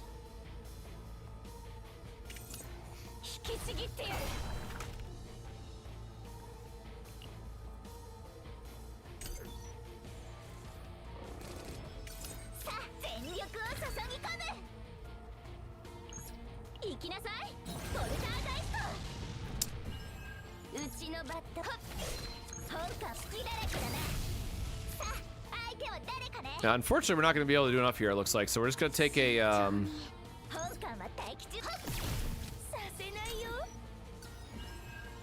think we're just going to take a little bit of a punch.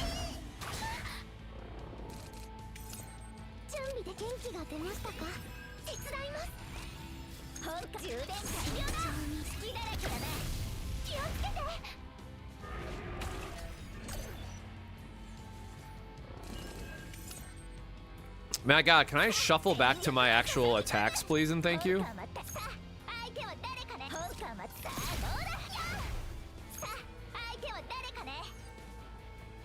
All right, it's the Fortitude that's kicking our ass now.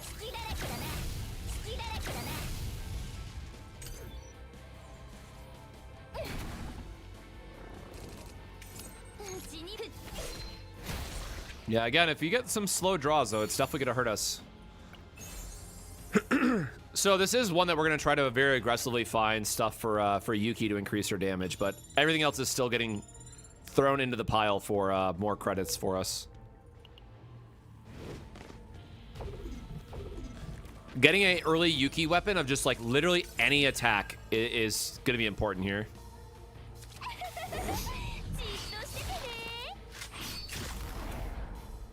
I'm using the Conqueror's set, which is the one cost, deals more crit damage, which I think is the best set for her.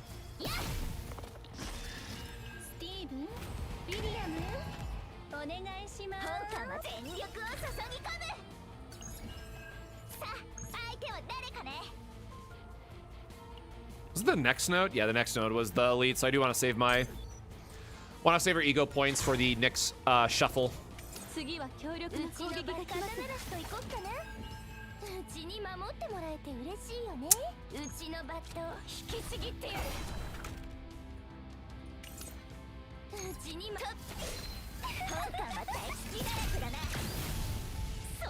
All right, and then set up a big draw for the following turn.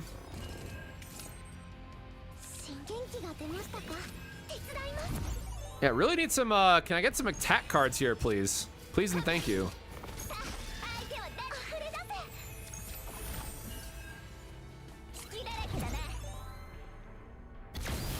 I just got an item that increases damage in Sacred Battle. Is that a stage boss? So, that item type is for all, it's in every chaos, and it just means that enemy type. So, for example, if I were to click on this, it would tell you what, I don't want to say faction because that's technically not correct, what type they are, for lack of better news. So in this top corner, it would say the Scred, or whatever it's called again. There's like Nilum, there's mutants, there's, I don't remember what the robots are called, but that's what it's referring to. It's the enemy faction type thing.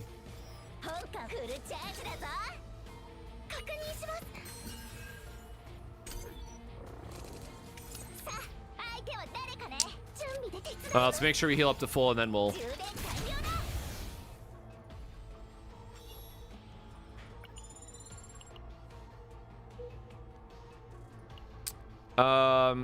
I said we had to go up, right? Yes, so we have to go over, over, up, over, over, up. Okay.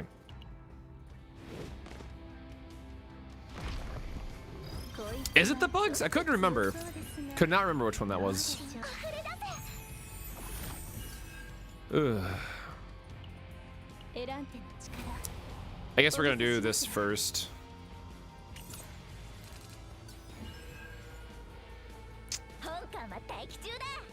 All right, I mean, didn't help.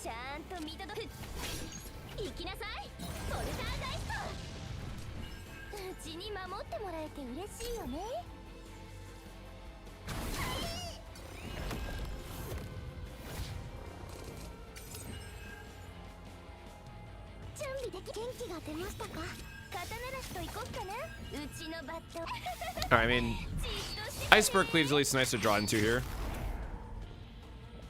Would be a lot nicer if I could actually get a crit. Good lord.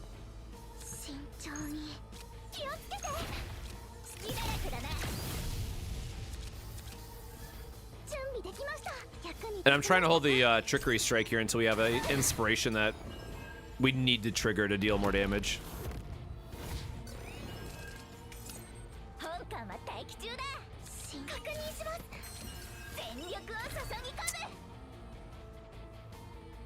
Or we just get a little bit of an unfortunate hand.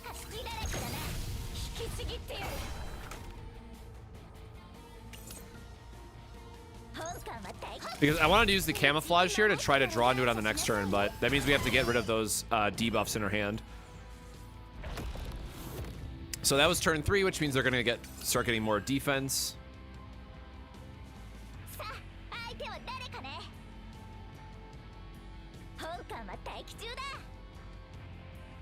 Like, the problem with this team combination in particular is, like, one wants to be all about holding a bunch of cards in hand, and the other one is like, I need to spend cards as fast as possible. Their two kits are kind of at odds with one another, is really making some of these turns awkward.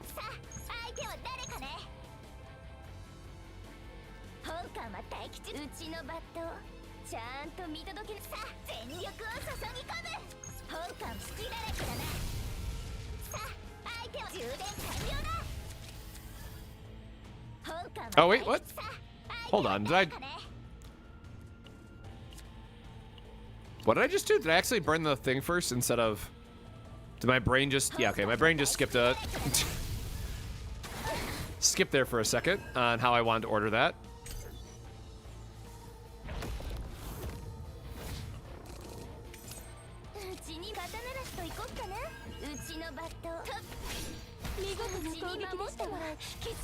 Come on, crit. Nope.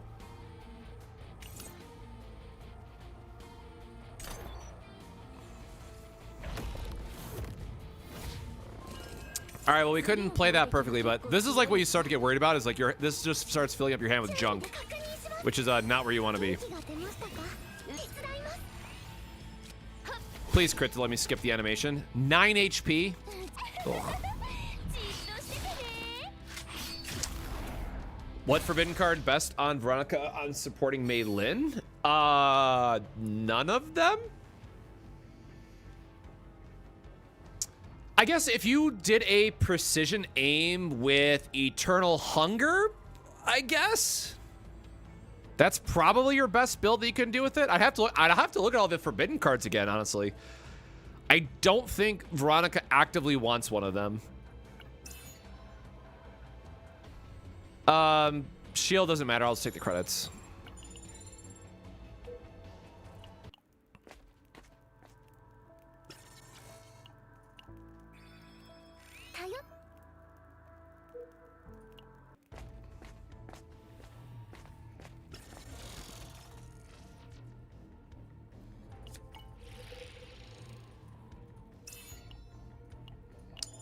If I didn't want that item the first time, I'm not taking it the second time.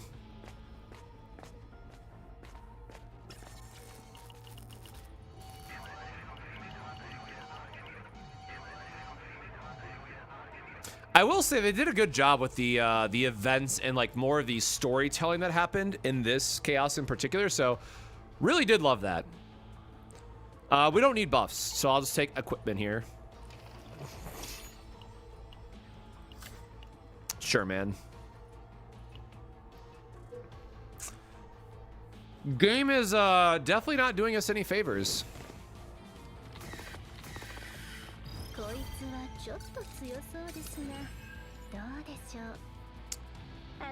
So the way Eternal Hunger is supposed to work is that it is a card that you want to set on top of your deck multiple times and redrawing it through effects. You can do this with Nia, you can do it with Veronica with very special neutrals, and it just becomes an insane draw plus AP engine. But again, it does require a very particular setup. So that's more of a, if you're good at deck building, it's a very good card. If you're not good at deck building, just skip it. It's not worth the slot in the deck if you mess it up. Do we have an upgrade?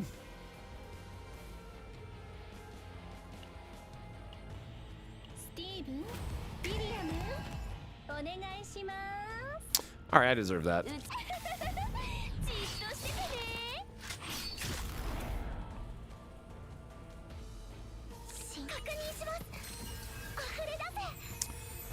Let's try to draw some extra cards next turn and hopefully find Yuki's pieces that way.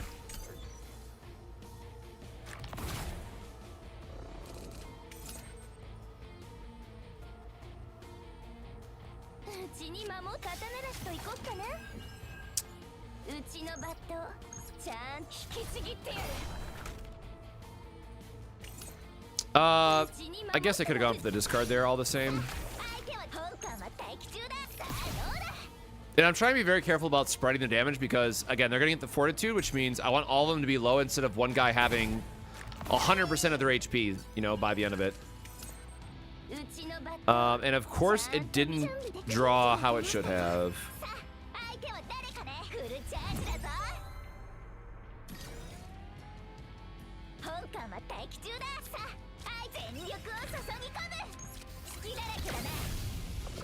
Maybe we can draw into the Inspiration Slash and then use Iceberg. What other... Oh, I could have set it back on top and then used Guilty Pleasure, right? We had the combo and I'm being dumb. Hold on.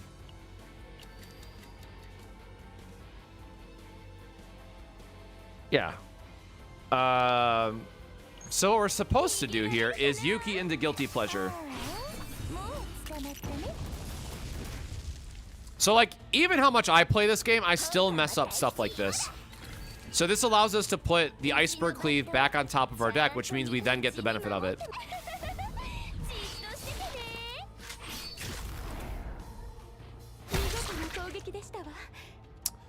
And that's the world of a difference proper playing can make.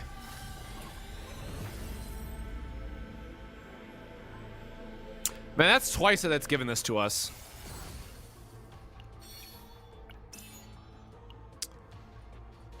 Don't really need it. For all the people who are going to yell at me before you recognize what's going on, as I said up front, we have to skip this because we have to go to the shop. I don't want comments on it later. Yes, otherwise, we would absolutely go into the tunnel. This is always going to be the correct option.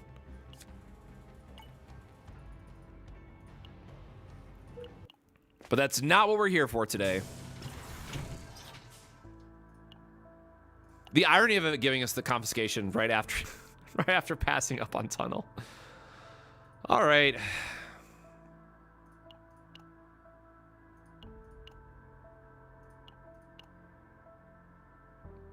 Again, I really do love quick shelling as a card as well, by the way, but doesn't quite work out with what we're trying to pull together here.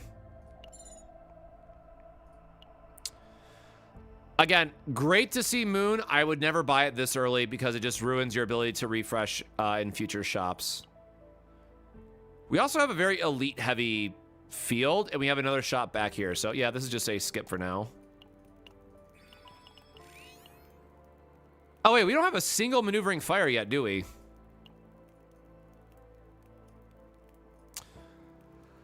All right, well.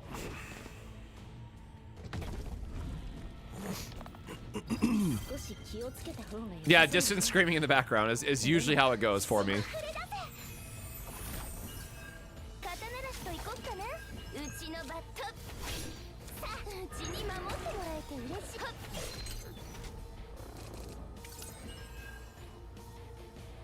Really hate seeing hands like this.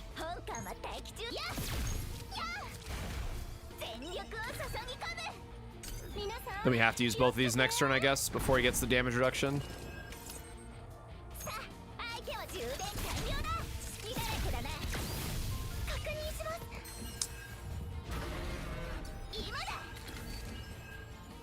Okay, I guess that worked out. I was gonna say we have the camouflage for next turn, which would have been nice too, but now we can just do both of these. So.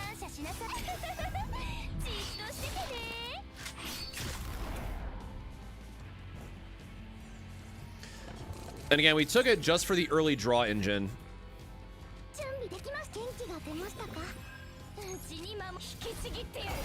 All right, so now we just have to hit him a bunch of times with I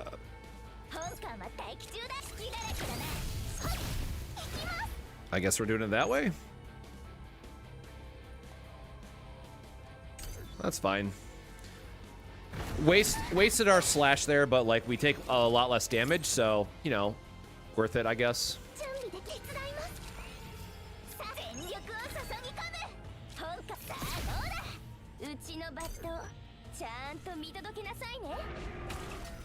And this is where those fortitude stacks are really starting to get the better of us.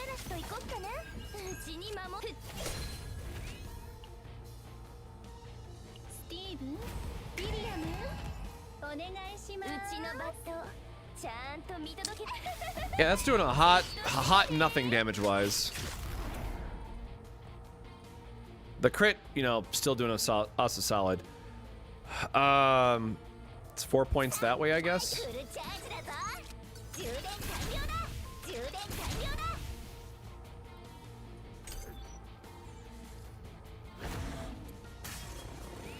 I tell you, those fortitude stacks are not being kind to us.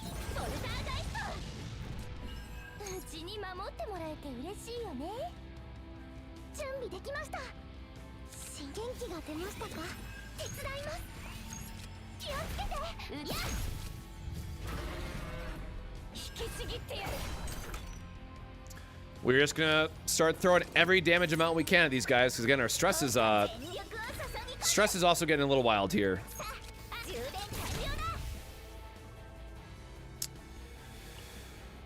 Oh, buddy. Yep, this was what I was worried about.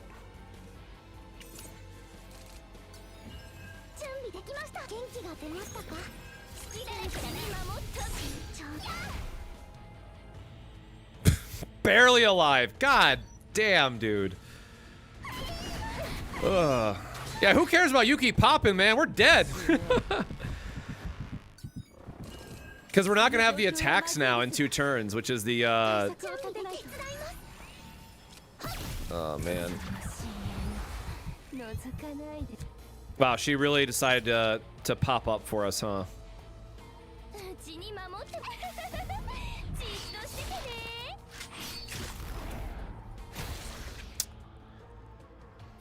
All right, well, that was nothing short of a miracle for us.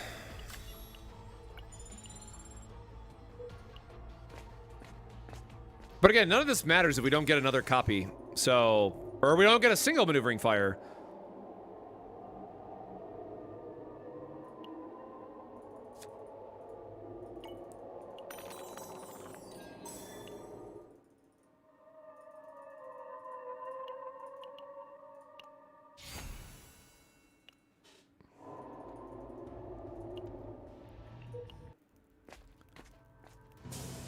All right. You know what? Just complain. Just complain. It always works.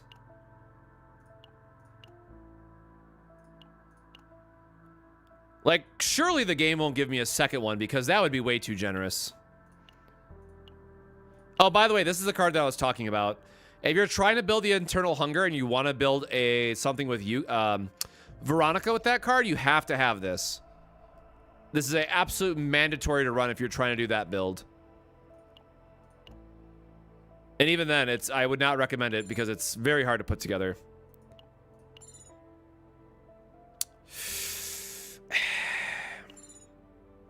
All right, screw you, game. I'm gonna do a little deck thinning here just because I'm not feeling too confident.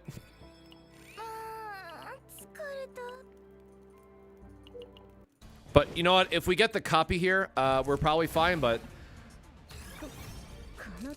I very honestly think we might just be dead here because the stacks are gonna eat us alive.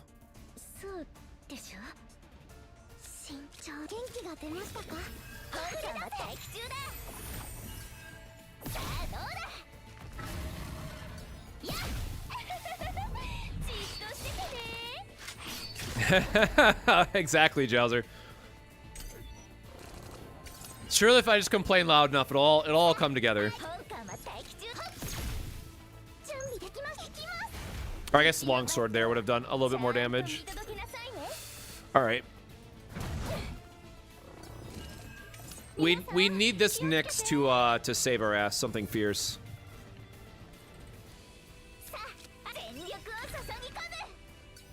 We also just need to heal though. Damn.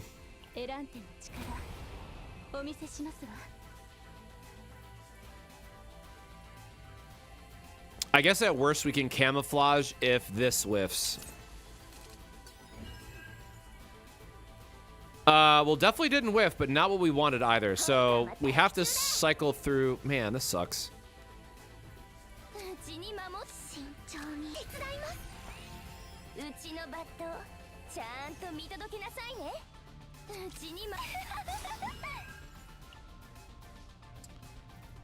We have Trickery Strike, so we will draw this just to get one less card in the deck.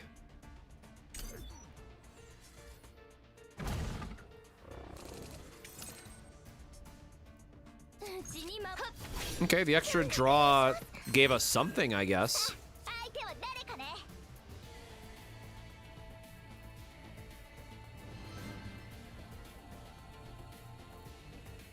Oh, God, why did that double up? Hey, thank you so much for the follow.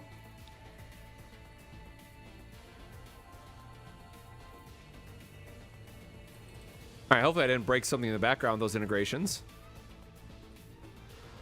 All right, what do we got, man? We really got to start doing more damage. Fortitude always just, like, cooks my runs.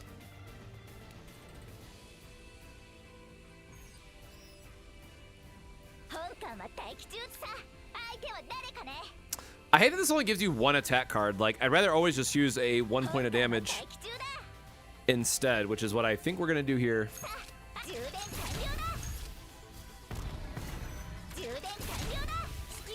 Like, I want to get a hand where that it's Yuki's ability. We put back a bunch of her attacks and then draw them all again off Guilty Pleasure. Like, that's what we need to set up to have a really good damage turn here.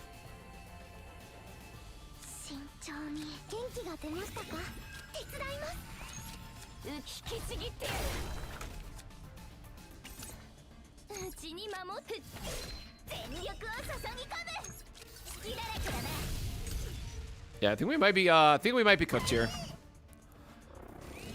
We are just not doing enough damage, and getting hands like this does not help. So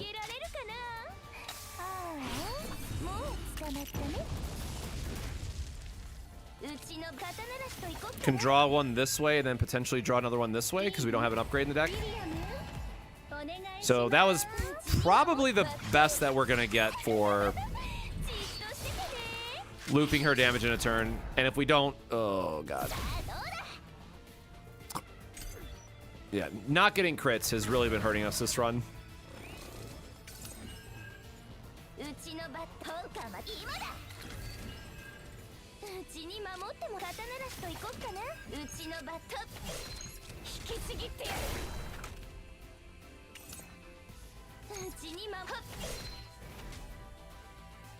Yeah, we're gonna...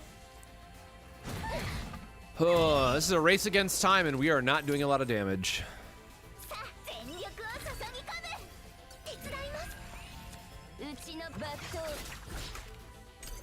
Not having Yuki's upgrade is also really hurting us. That's a lot of free damage we're missing out on.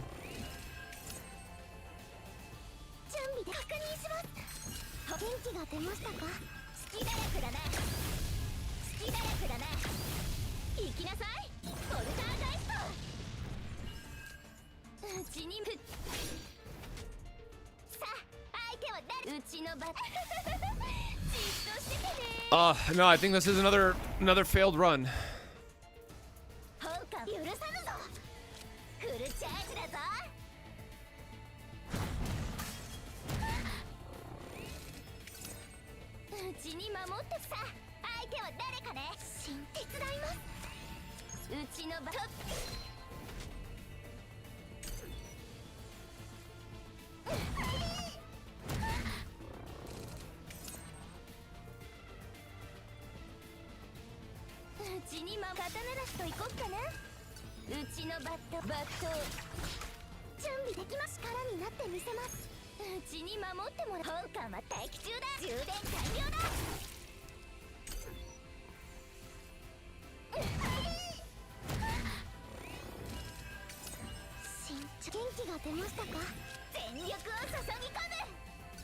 Yeah, like I need to draw or something here to make this not as bad as it currently is. Yeah, 8 damage is always a really fun thing to see.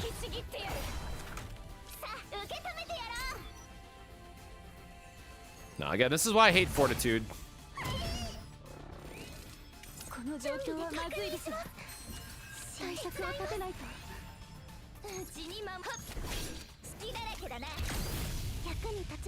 Yep. This is why you don't take Fortitude, kids.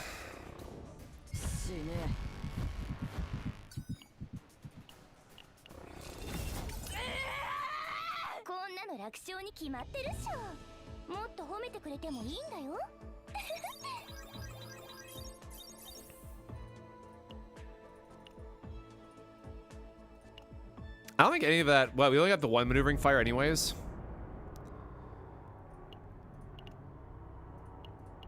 Fortitude is a trap.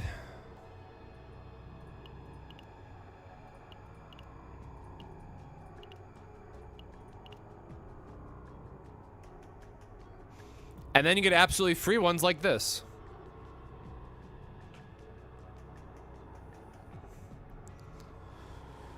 Yeah, I guess to be fair, like if you have someone like Mei Lin, sure, like you can get around the Fortitude, but it's just not one that a lot of units excel at. This one is asking to die to Gloomy Prime, but you know what? We'll take it. Oops. Yeah, that build only had one. Jesus, man, like three fails so far as terms of like the runs just not giving us anything.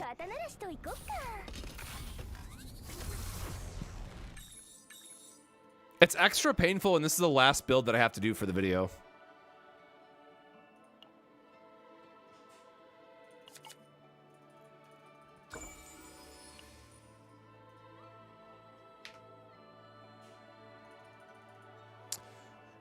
They don't, but Veronica is free damage every turn, which is, you know, why she's so good. So you get a lot more damage early on to where you don't have to worry about the stacks. This is the dog thing, right? Actually, I've never picked this one. We don't want to replace cards into, man, rare neutral cards. What are bad neutral cards that we could get here? YOLO, right?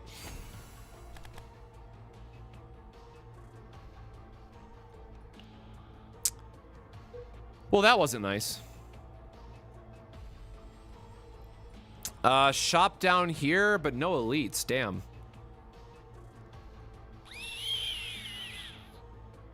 Jesus Christ, is that bait? No. I'm not gonna do a powered up elite and then just instantly die to some nonsense. Man, this map really hates us. All right, this is fine. Again, the shop is the most important thing. The elites are secondary, so.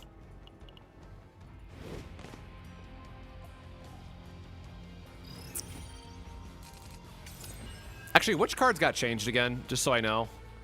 Her attack got changed, which is fine.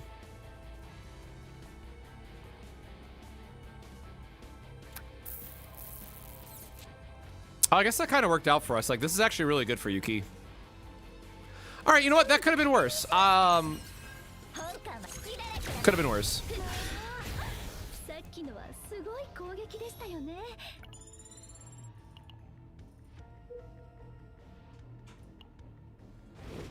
Oh gosh darn it, I was supposed to go God damn it, I just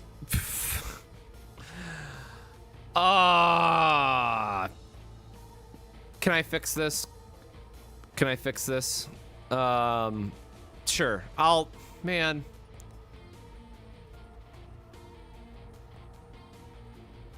All right.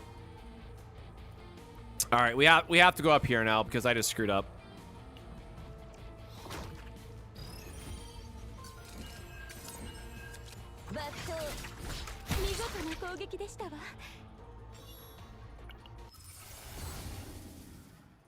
Sick. AP buff and a shield? Hell yeah.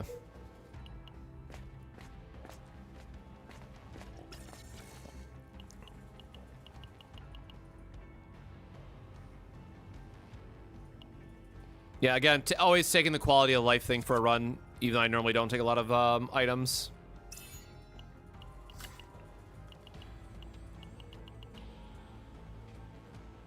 Yeah, the cards will stay in the deck and also count for the conversion cost, so do keep that in mind. It's usually never right to pick that, just for let the record show.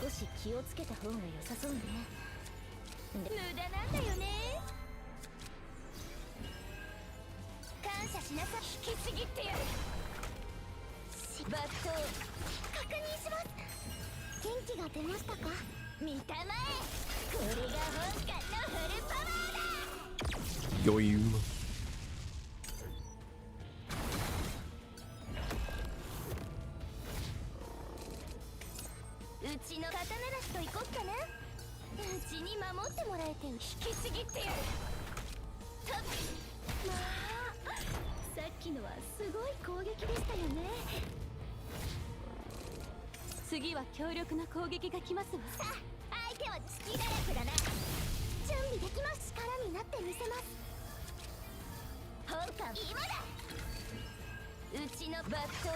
Oh, I guess we could just use her other attack to get there. Oh, all right. Terrible one. Okay, so we can still do a rare event potentially for this.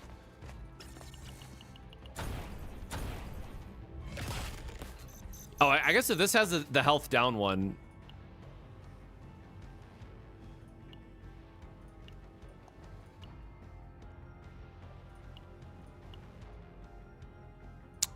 Yeah, I'm gonna make my life easier, I guess, on this one. Just for the sanity check.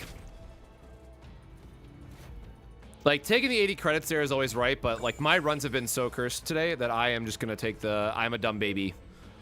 I'm a dumb baby who needs my handheld, you know, to get through it all.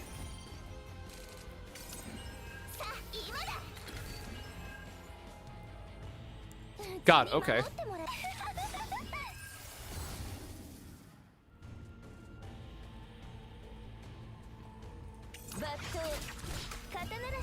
All right, I can get down on a huge morale boost. Okay, we do have Freezing Blade early, which is nice.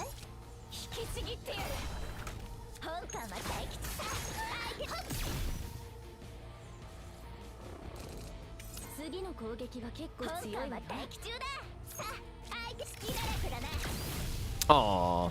It's like, I'm hoping one of those would crit.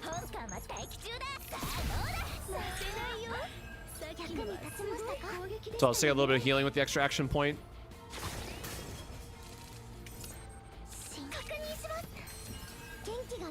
Like, the fact that this ends your turn is so stupid.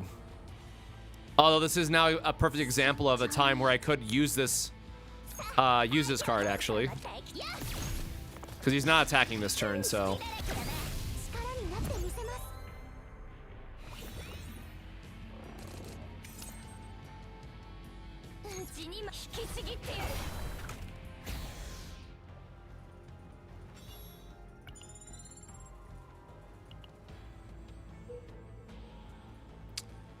So what did I say? We have to go up, right? Because we need the shop into second elite. Yep, we gotta go up here.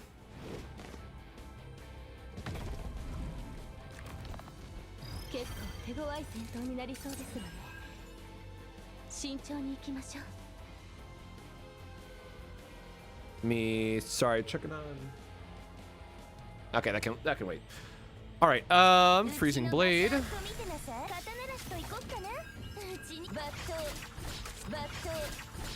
like, please just draw me into something nice.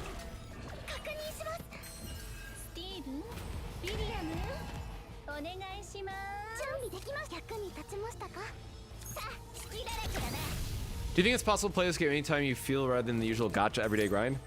I mean, I would still recommend using your stamina, right? Like, that's the one thing. It is still a gacha at the end of the day. There's really no way to get around that side of it. But for me, I appreciate the fact that I can spend so much time on this and grinding out certain builds. I don't want to actually use any attack here, do I? No.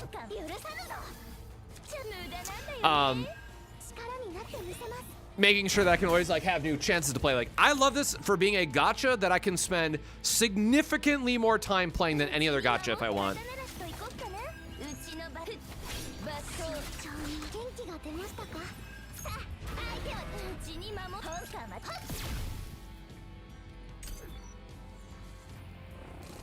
Yep, weekly reset. Good note there. Weekly reset dropping soon. Which I've already done my weeklies, so we're all good on that end.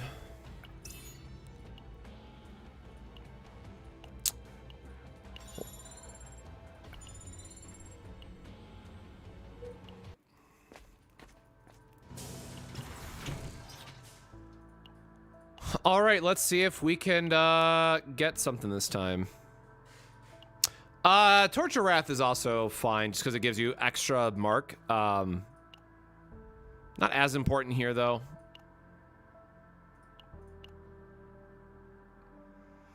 Obsidian Sword this early is kind of nice, but I'd rather just save it.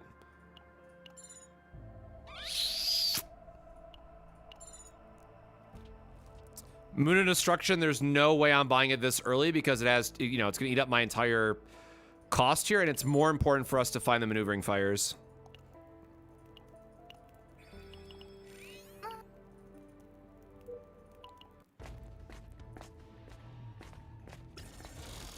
But again, 3 shops on the first floor is really good. So I wanna believe.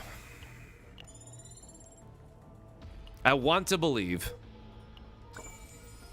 Yeah, this is the part that I was worried about because you could still get some bad RNG here. All right, well, this could have been a lot worse for us.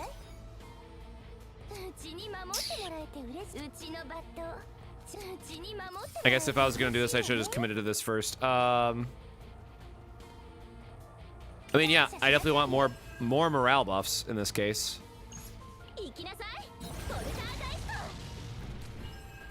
Oh, I should have figured that it was going to draw us the... Gosh darn it. I can't maximize my AP without something else there, so that was a kind of a waste, unfortunately.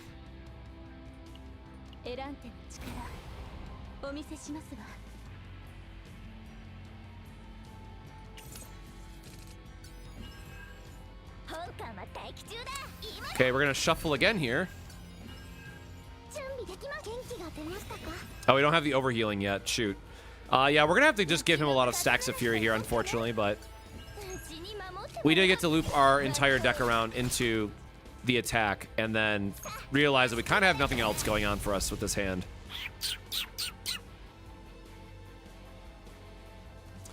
Yeah, a little unfortunate because again, I don't want to get... I guess he's gonna have the fury stacks either way here at this point. This heals like 200. We don't need to overheal here at all. Damn, that was a big hit though.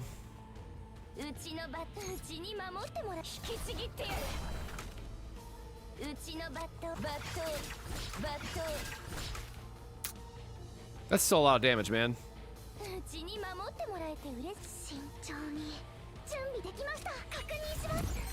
Guess Whirlpool, right? Yeah, this gives us a little bit more then, plus healing off the water barrier, and I can keep his fury stacks low enough, most likely. Probably should have set this up, but oh well. Little late for that now.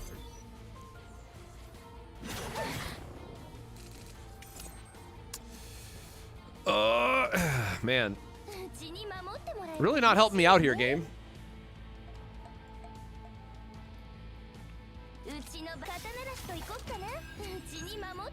Brother.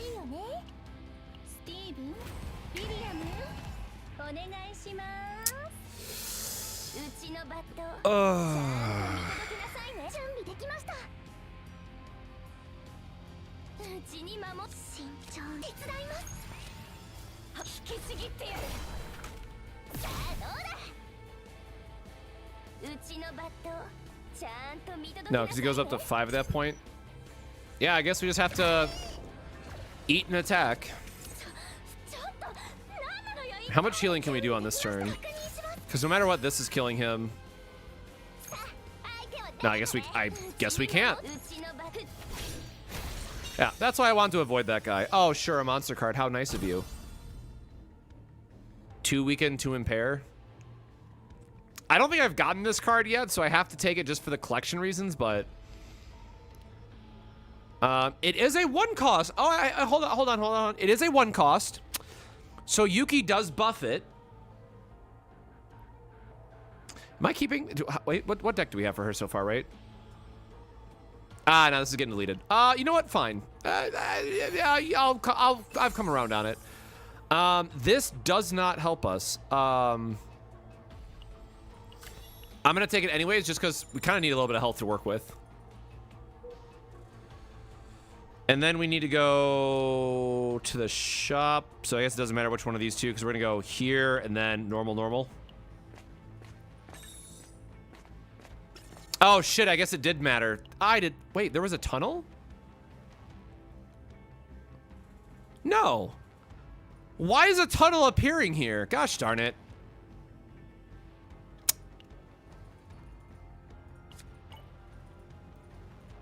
All right, so for most people, that'd be an example of really good RNG. For us, that sucks. All right, well, today's not my day, y'all. I'm sorry. Oh, this shit's ridiculous how bad. My RNG has been absolute dog water today. Jesus Christ.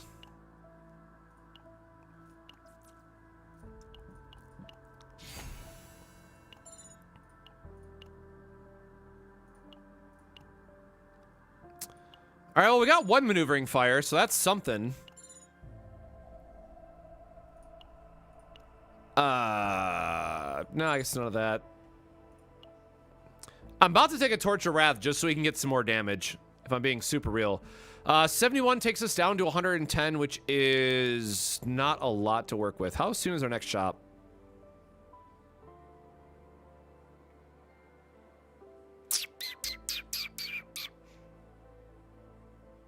Wasn't it supposed to be normal? Double question mark? Well, yeah, but it's usually, if you see it's on the first one, right? You can't normally trigger it on the second. So I was very shocked to see that you could still get it in the second one. Damn, we're kind of screwed actually here. We're gonna get Mika a little bit more healing and hope for the best. This kind of sucks.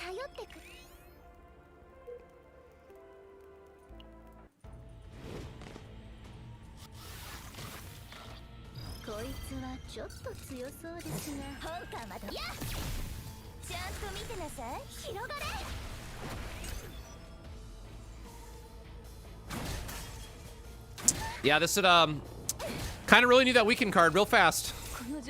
I need that weaken card. Oh, Jesus, man.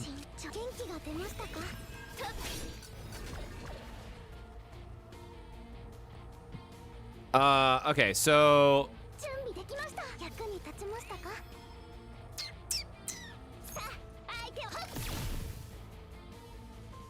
oh, they all swap at the same time? I thought it's an individual hit. Oh, change all monster actions. Okay.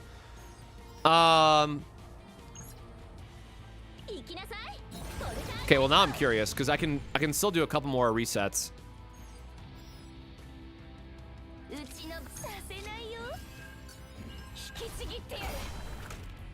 And I killed myself. Never mind.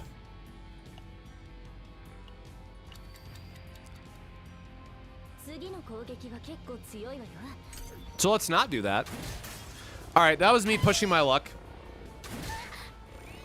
I have not had this matter before, so here we are.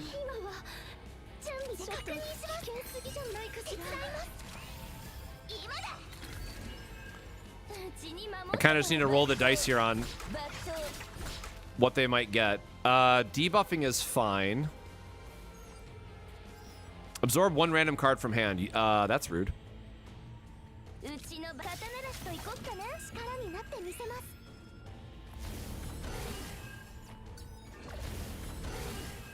Yeah. Honestly, that's fine.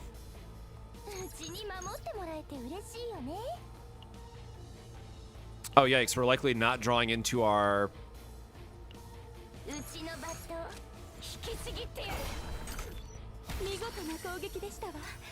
Oh, another monster card? Oh, no. Don't put him back in my deck. I didn't want those cards back.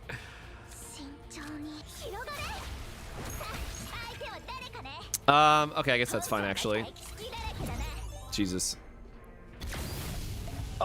Yeah, that's what I tell people all the time, man, right? Like, sometimes you just have to accept that the RNG is not there for you. If there are no cards in hand, draw 4 extra. Have I gotten this one yet? I mean, it's a draw 1, which is nice. But I don't want to pay for it. I think I have picked this one already. I don't really want that with this build. Weekend, sure. At this point, I'm kind of sweating a little bit in terms of this run, just not going the way we want it to.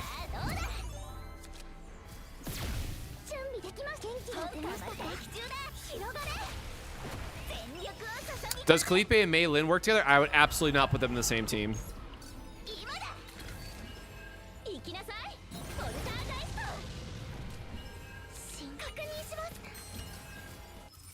Oh, nice. Can we get the Outbreak version? Hell yeah. No! I forgot. I should have healed first. The whole reason why we took that on Yuki is because she's wearing the 1-cost set, which means that monster card is, like, actually decent on her. My bad. They patched how re-rolling Epiphany works, unfortunately. They got rid of the bug.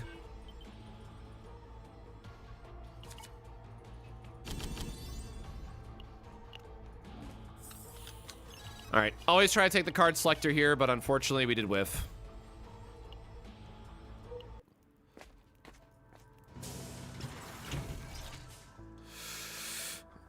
Oh, my arm.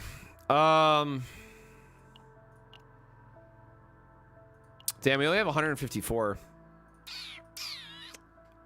Oh, I just screwed up then, right? Because it's 100, it's 90 plus. Oh no, we have exactly enough credits here. We have exactly enough with full refresh.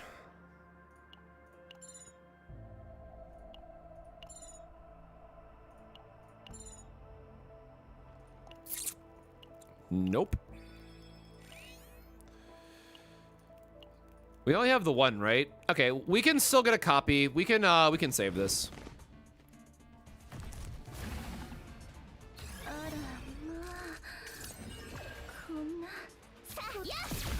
Well, keep in mind the other thing that we want to consider is we don't want to dilute our deck too much because it's going to make the runs later more difficult because we are going to have all the maneuvering fires, hopefully at one point. Key emphasis on the hopefully. I'm pretty sure we're just supposed to save the guilty pleasure here for Yuki's combo later on.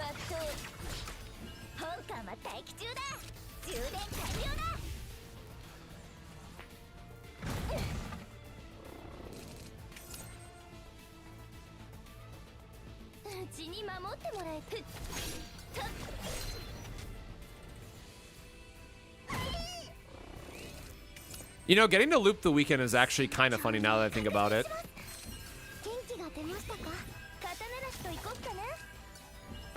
Yeah. I was just gonna say, I feel like we can just keep stacking the weekend on him because he's a single target, or does not do like crazy multi-attacks.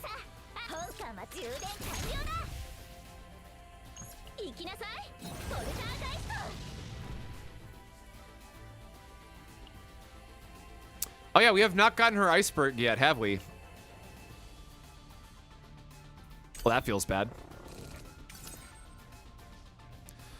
That was a me just being dumb moment, I guess.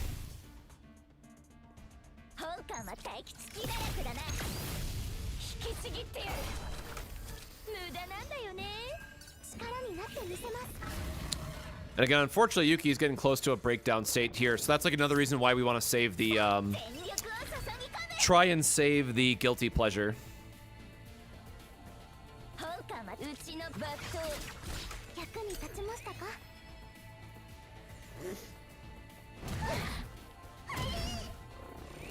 Yeah, but he doesn't do the triple hit until the second wave, right? Or at least I'm pretty sure he doesn't.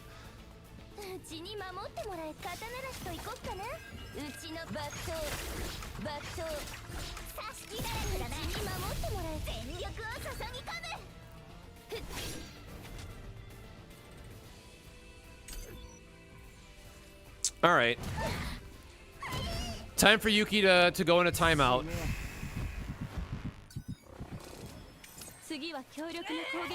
Yep. So now we can use our draw 3 that I was talking about and hit nothing. Good to know. Good to know. Thanks a lot, game, I guess. Surely with this draw 3, we'll find more of Yuki's cards.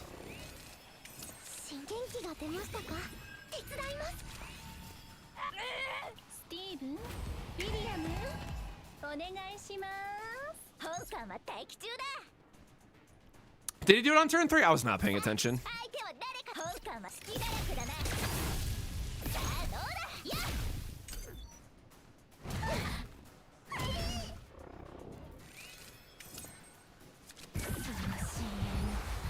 All right, and we're back.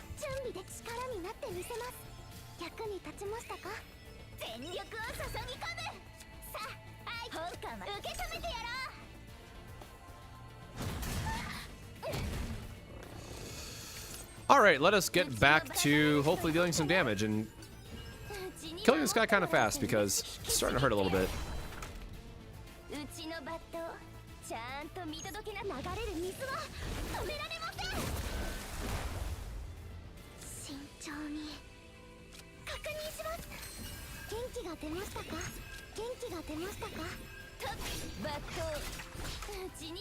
I should have done the morale first.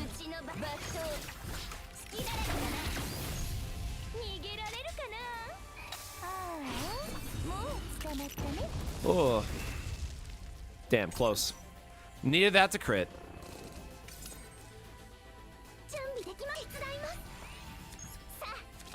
Actually, I can probably just kill him this way, right? No? 3? Alright, I was hoping to heal a bit here, but I guess not.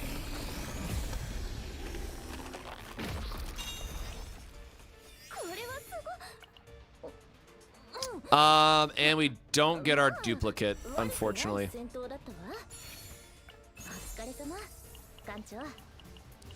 Oh, now these really help.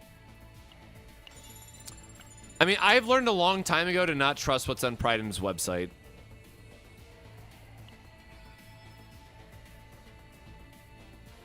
As I feel most people have.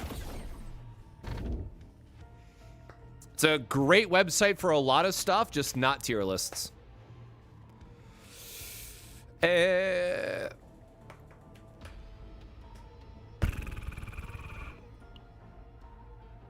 we have some expensive hands, I guess. We will take the morale. Early shop. Tunnel is not what we want. Well.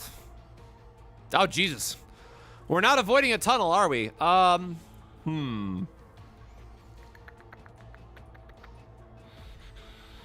Man, only 3 more shops, though. You know what? This is fine. I guess we'll take the tunnel this time and hope that this shop has something. If this shop's a whiff, I think this run is cooked.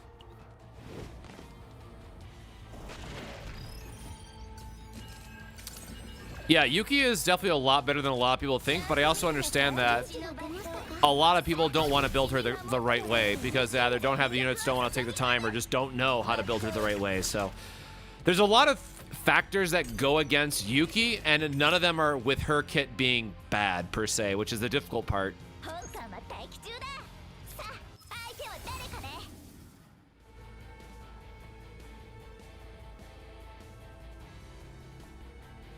Well, that's kind of fun.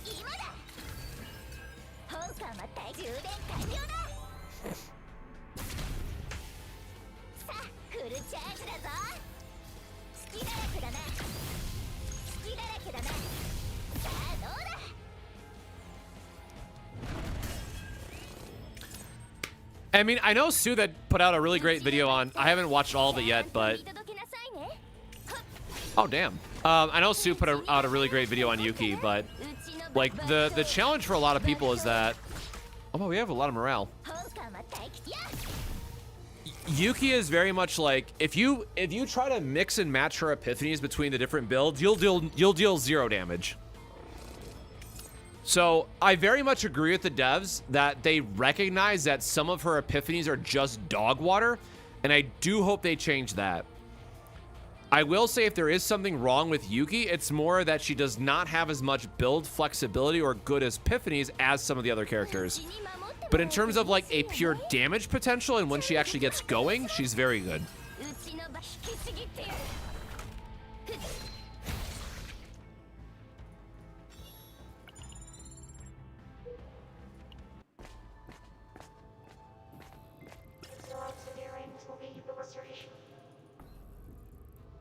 Okay, we can maybe get another rare card here. So again, that's a good part about Interior. There are a lot of events too that can give you access to trying to hit more cards.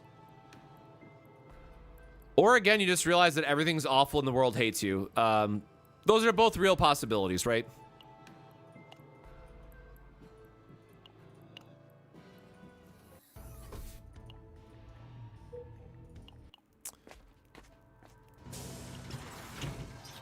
Oops. I love how we still don't have a weapon for Yuki either.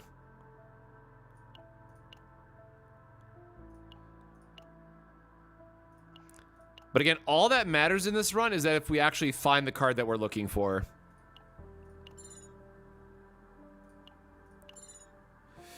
Which the answer is just going to be no, apparently.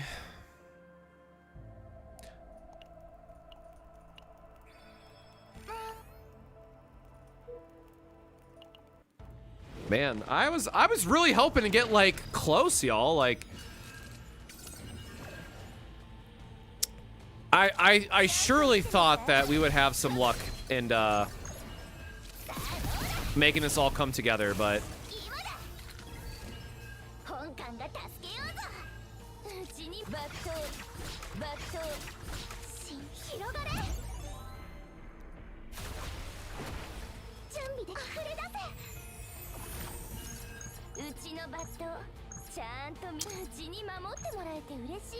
yeah, whatever. I'll take my sure. I'll take my stupid little orb drops that he's gonna give me.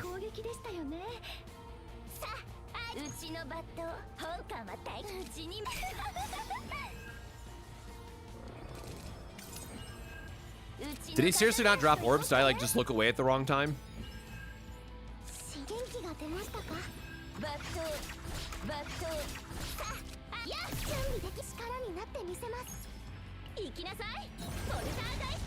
We still don't have Iceberg, I just realized. At least we got the weekend card, right? Like, we have other ways to make it work.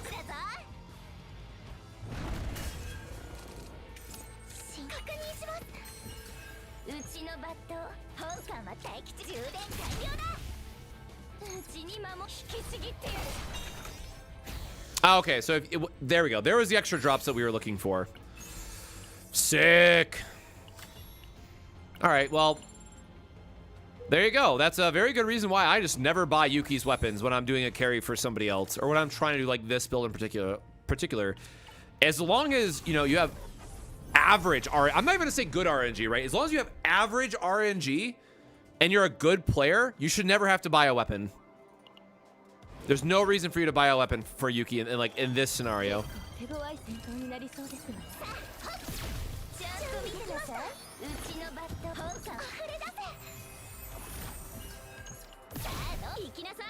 I keep forgetting that this has retain as well, which is actually really interesting.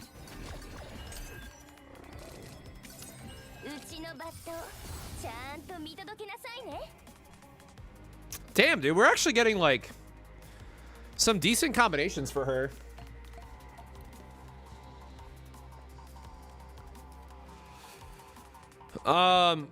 Like the morale one is actually super interesting because this means that this is a 20 additive, 20 multiplicative as well. But I always like the I always prefer the double draw no penalty version, even if it takes a little bit more work to bring it online.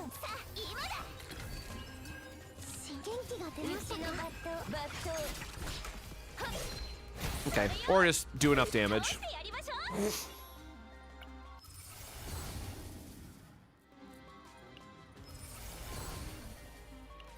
And I always take the upgrades for her for deck thinning. Oh, we still haven't gotten anything. We haven't gotten... Oh. We have two... How many more shops do we have? We have 291. Oh, wait, no. We're going to get a lot of gold for finishing this event, too. So I guess we're okay to take a weapon here. Tunnels are very credit positive, which is nice. In interior, I guess I should add. Because you always end up with the toast event.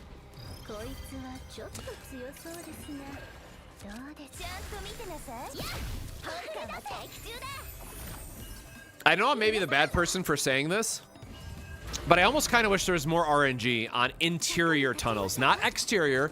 Let us get forbidden cards, but I do wish there was more RNG on interior.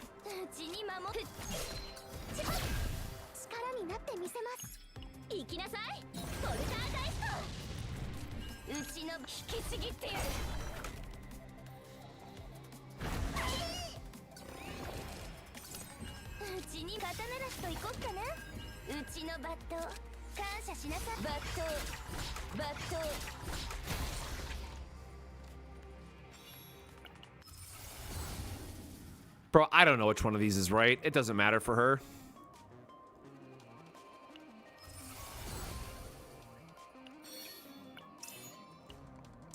That one I will take as credits because I don't need the damage reduction.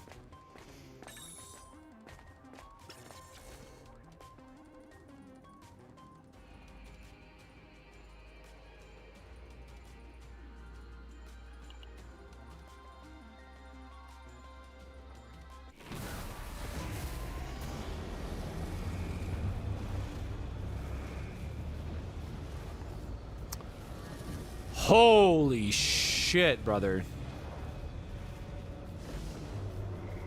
Well, that's got to be the best source of water that I've seen in a long ass time.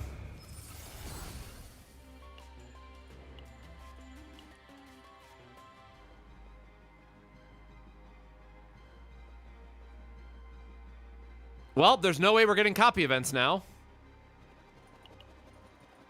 Yeah, I don't think there's any way that we save the, Oh, I don't think there's any way that we can pivot and save the Mika, unfortunately. I was not counting what her deck was at.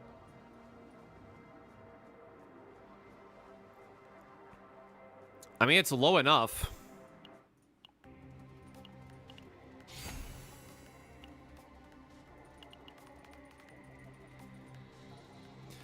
Yeah, the fact that you get the morale buff on top of it is kind of insane. All right, yeah, there's a... Like, I'm pretty sure we get extra gold for the last one, or credits, whatever. Whatever they're called in this game, man. Credit, money, resources, all the above. Well, now the most important question is, where the hell did this put us out?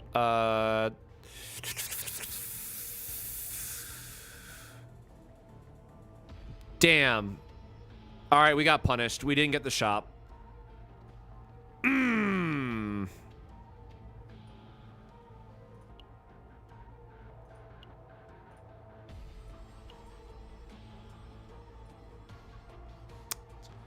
All right, well, this is definitely going to be another failed run then. Unless we get super lucky on rare events. Which, again, there's a chance, but... losing out on that shop really hurts. Whatever, dude.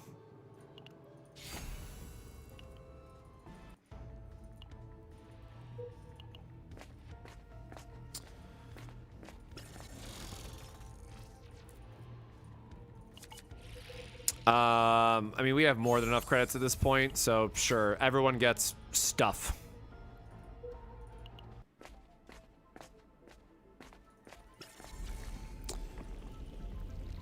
I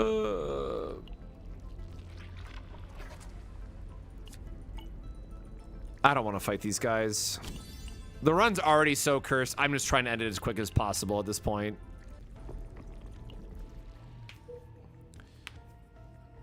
Fighting enemies does not matter anymore.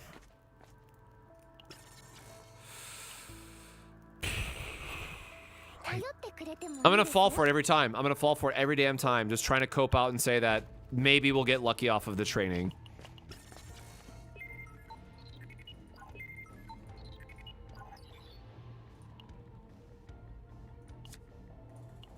I said we only have one more shop, right?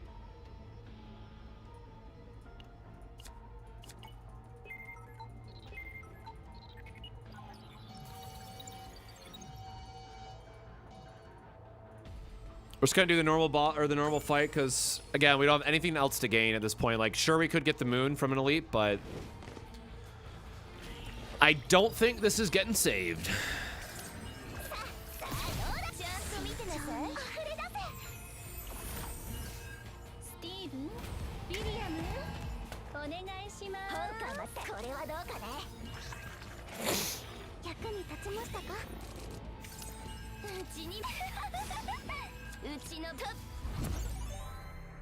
Oh yeah, my god, my iceberg finally. Jesus. How much later in the run could we pick that up, I guess, right?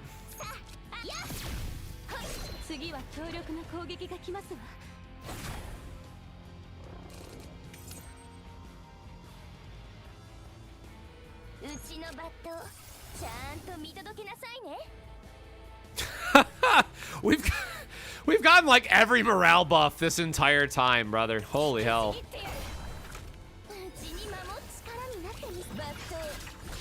This is actually kind of hilarious. Oh, we don't have like a follow-up here. Like 8 morale now, like wherever it's at. Holy hell. I mean, you love to see it, right? Like this is, I guess, 9 technically.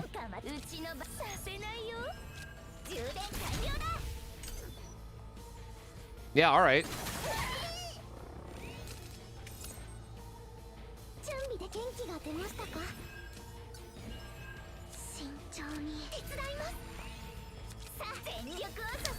Let's make sure we heal up, I guess. Get this out of my hand.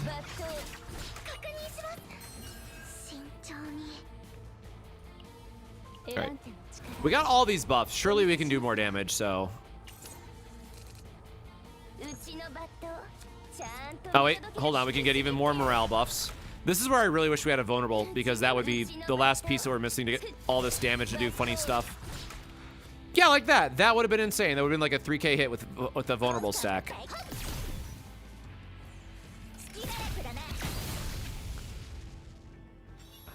I didn't realize that was I didn't realize that was an attack per retain. I thought that card was worded, if you have a retain, do... Hold on. How is that card worded?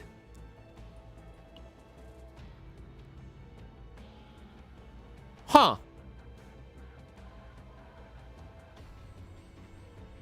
Okay, I can see why people like Barrel now, because you can do like an opening found 3x build, right? And just have her pop off at the end of every turn. I mean, it's Veronica with extra steps, right? But sure. For a 4-star, that's kind of nuts.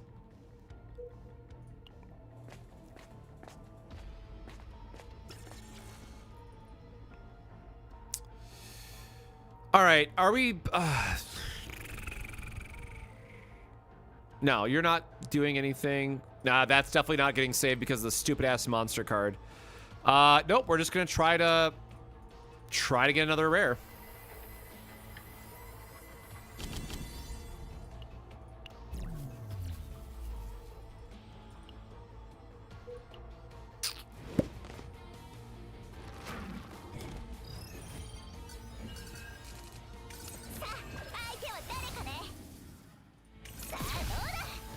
Man, I love how it gives us the best maneuvering fire too.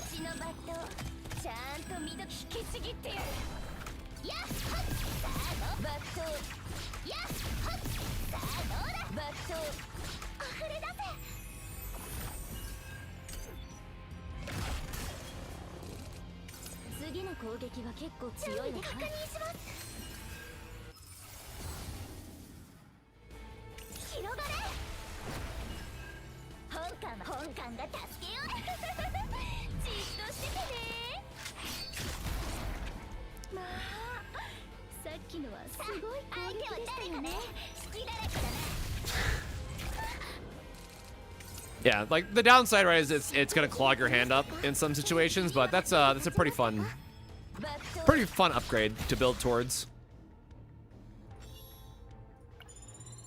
That barrel extra attack bypasses the weekly boss damage reduction? Huh. That doesn't seem like that's working as intended, but I mean, I won't complain. We need to get like double maneuvering fires, which I have never seen in a shop before, so I am just going to assume that this is cooked.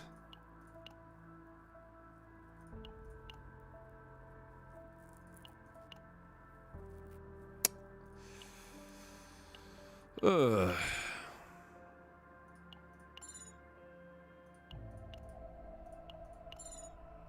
All right, man. All right.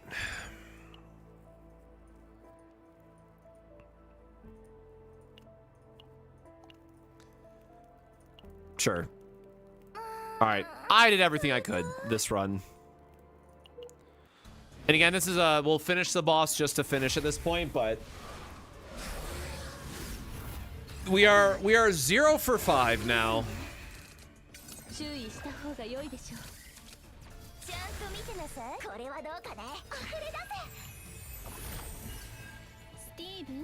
And yes, I stacked my buffs here to make sure he had the damage or the health reduction here.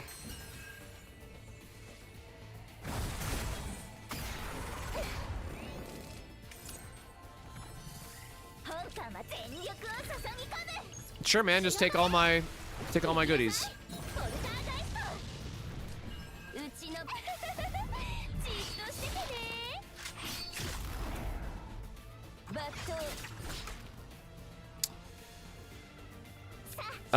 Yeah, sure, reduce the... All right, -5 Yuki stress is actually kind of good there.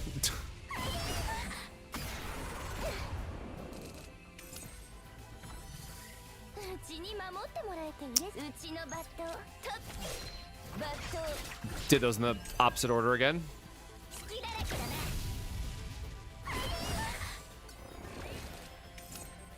No, my monster card. Ah, oh, rude. Oh, the double draw here for Yuki is sick. Oh yeah, we're getting a lot of damage. Thank you. Give me my cards back. Oh, this is gonna be a fun turn. We're gonna get our morale. We are gonna do a... Oh, do we have enough AP? Ah, whatever. We're gonna do some draw anyway. See what else we get. We're gonna combo into that. We're gonna get our aggressive mutant to draw some of their card, hopefully. Apply vulnerable because yes. Get one more morale stack, I guess, and then... Yeah, there you go. So that's why it's important to get the vulnerable stacks, for those who don't know. Ah, didn't even crit. Boo. Boo, the wrong thing crit.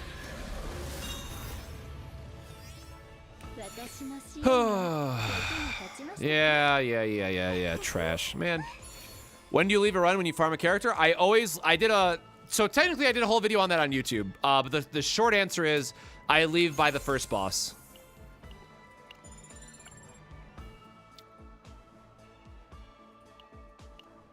Hell yeah, that's a really good setup there.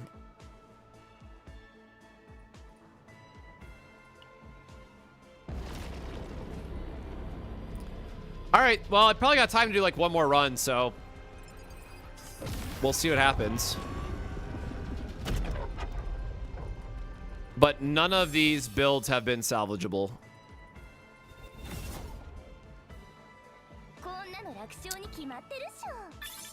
And again, just purely stocking these up for Zero System reset now at this point.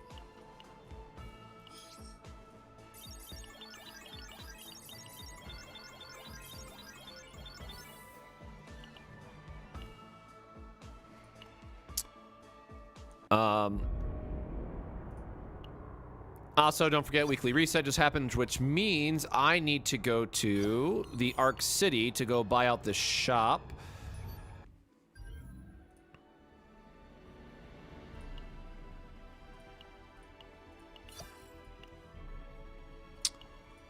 And then also buy out the progress reports. So policy.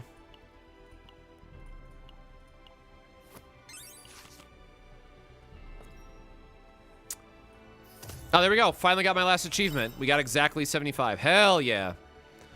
All right, all my Arc City achievements are done. Shop or research.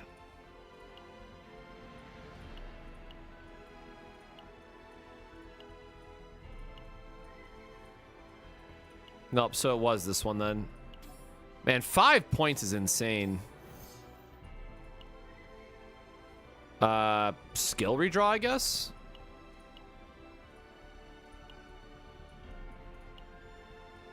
Oh, there's the happiness one, thankfully. But yeah, we just want to do the new proto skill, I guess.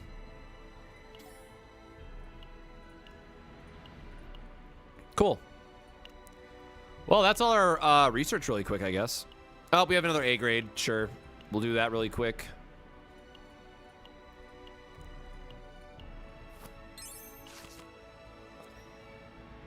We already got our achievement, and I will always take crystals, so you got me.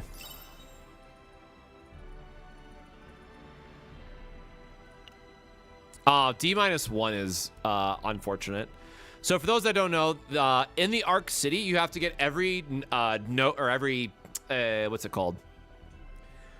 Every bar to 75, except for happiness, which has to be 100, if I remember correctly. So I was trying to get this last reward. Where is the other? Let me actually make sure. Yes, happiness has to be 100. All the other ones are to 75, and you get a cute little sticker for it. Yes, Zero System does reset. So if you go into, let me grab this really quick. If we go into Chaos, we go into Zero System. Right here, it says 50 days remaining. So this will eventually reset.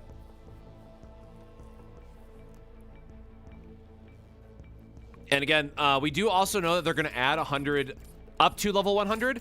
But again, like, we want this to reset, right? Like, we want to get all of these rewards again because there's actually a shit ton of XP mats and units that are in here. Like, I almost wish this was more aggressive for the reset. Like, make this a monthly reset.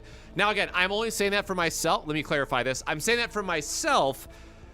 Once people farm up enough and you are progress your account far enough, clearing this in a month should be no issue. That said, I also want to be mindful that not everyone plays as much as I do. So maybe you make it 45 days, right? Maybe every 45 days it resets. Right now, at the 85 days is what I think it is way too much. Way too much. I want this shit to refresh faster. But again, that is something that the devs would have internal data for to know like how far people have progressed. And yep, thanks for reminding me, whoever said it again, that we could just actually buy the last policy here to get the reset.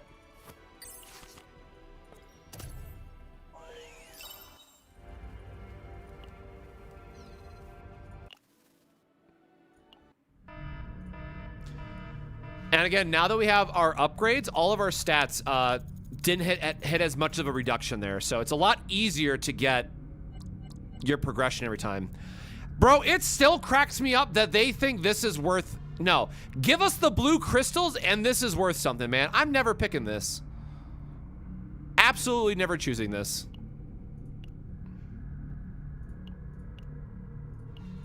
Like, this is so crazy to me. I need Cassius still, I guess.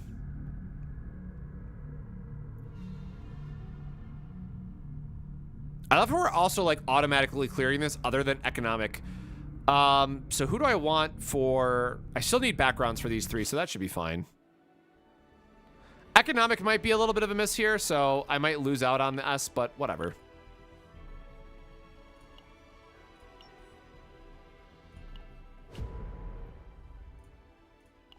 Oh yeah, our daily login. Sure.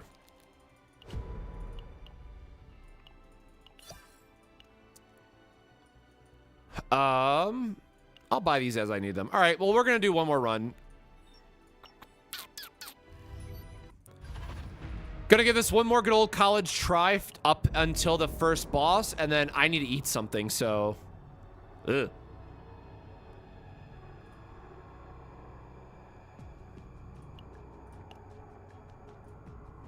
Oh, I'm on the wrong tier there.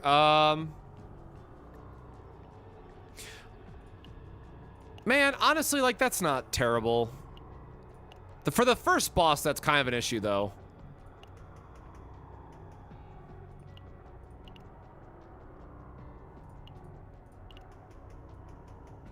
All right, well, it got worse. I deserve that.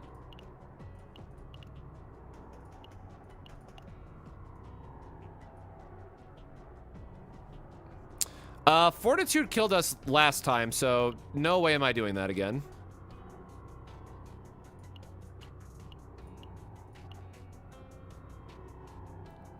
Okay, that's fine.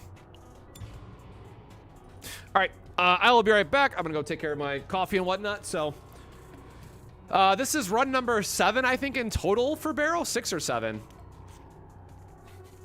Because we already did a few and tried to delete them, so... It does take a little bit of work, so I'm going to go take care of this really quick. If you've been here since the start of the stream, go drink some water, take care of yourself, but otherwise we'll be back in just a second here.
Oh, all right.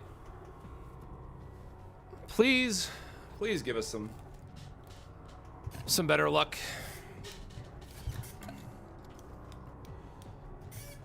All right. Let's go.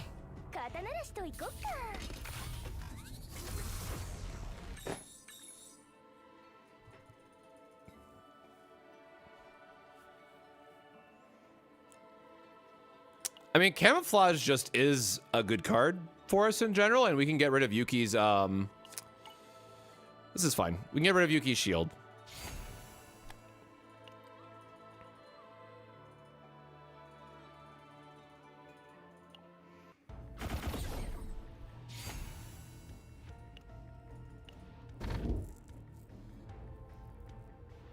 Again, I'm not going to try to roll that. During each visit to the shop, price of one display item is decreased. This, like, doesn't matter as much. I'd rather just take the early random gear for free and just, you know, if it's something beneficial, then, like, sure.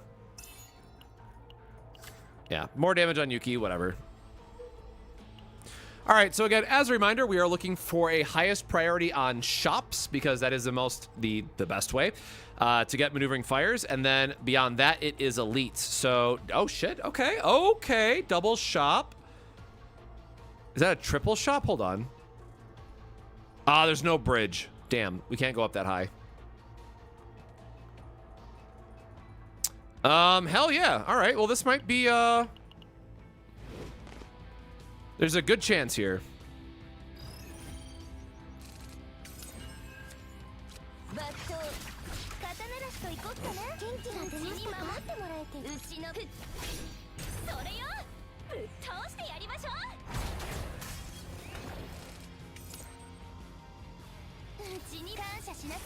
Just take the evade, I guess.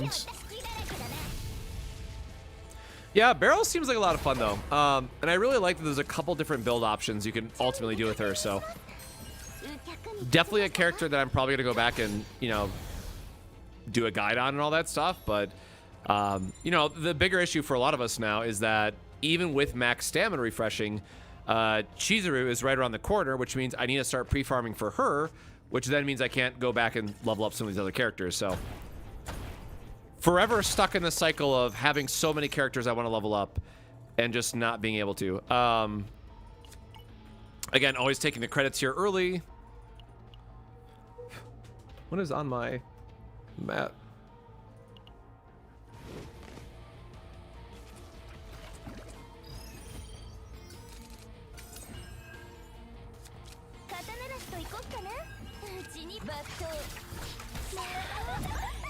I didn't realize how low that they got there. I could just... There we go. Yeah, crit is always nice because she has so much gear on her.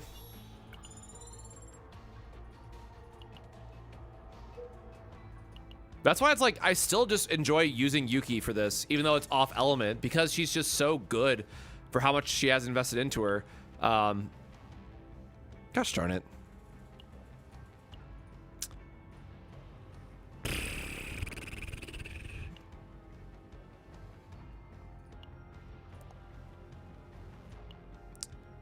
But nobody has like an early epiphany or anything, so.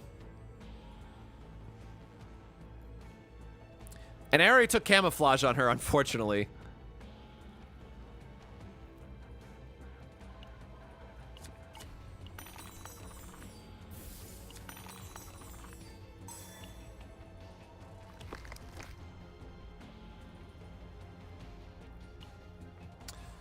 Do I just change it in like the hopes that I get to high roll something else instead? Nah. We'll do the smart option just in case we get some like insane epiphanies later on. And it feels bad to waste a mutant sample otherwise, so just gotta take what we get.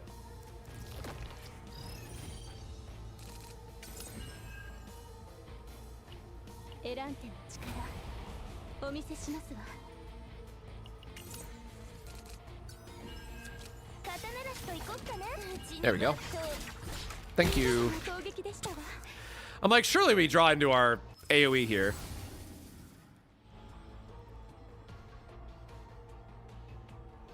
Holy shit, I didn't even think that I could get vulnerable. Holy God. All right, well. Fuck, that's good. That is insane for her, man. All right, well, maybe we save Yuki on this. Maybe we get lucky and this is a Yuki run all of a sudden.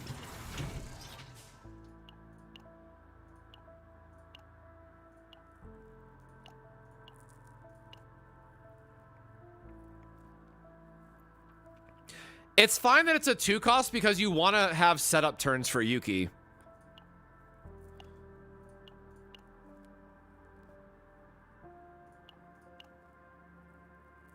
All right, never mind. The game hates me again. Everything's awful. We're cooked. All right, never mind.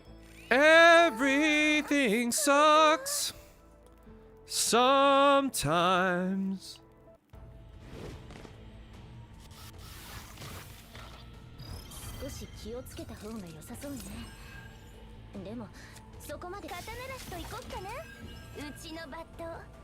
It's like a perfect example of when this all works out.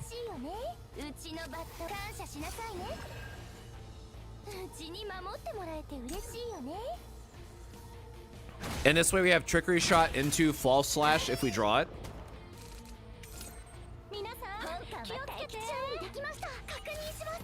Okay, let's make some room in our hand first.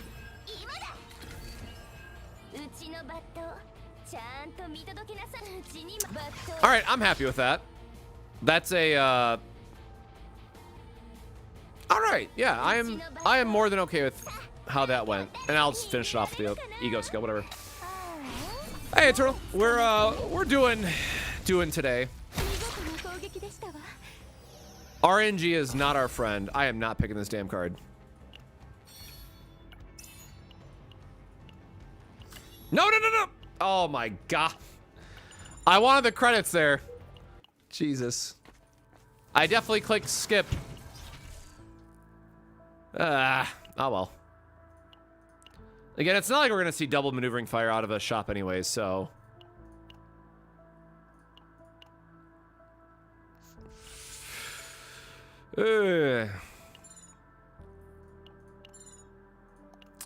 All right.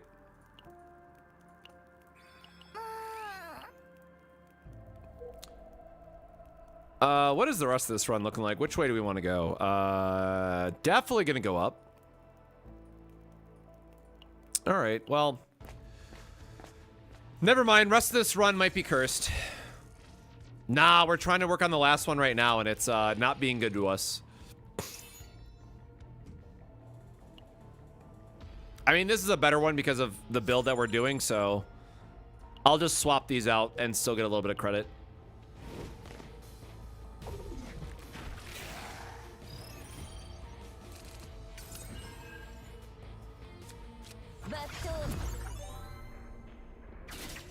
Oh, nice. Very happy to see our slash that early. Or, excuse me, freezing blade.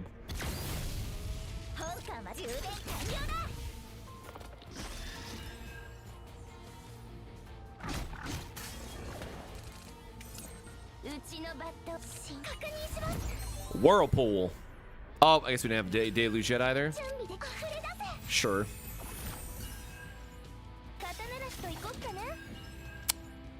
I was really hoping to draw something else there, but we can just hold the trickery strike for the next turn then, I guess. Yeah, Yuki does great damage if you invest into her, but again, I have pretty good memory fragments on her. I don't like the fact that I'm still using a blue, but otherwise it's okay.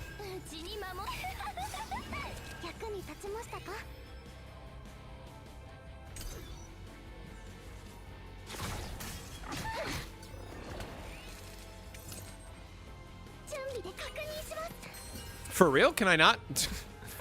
I mean, I guess we'll use the other draw first. Oh wait, I should have done this so I could have had a higher chance to draw a one of Mika's cards for a heal.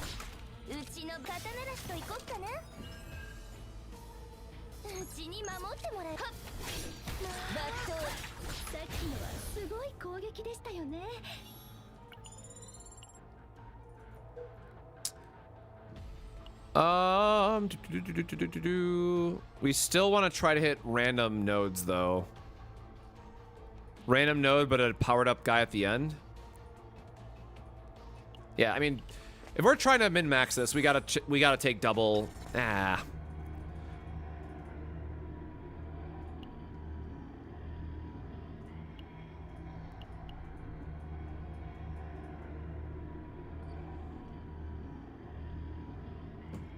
I guess we already changed it enough. It would have to be like a double removal for these two, but unfortunately, like, we have to just try and the rare to legendary, right? Like, this is why it's important to find these events to try to get the rare cards that we're looking for.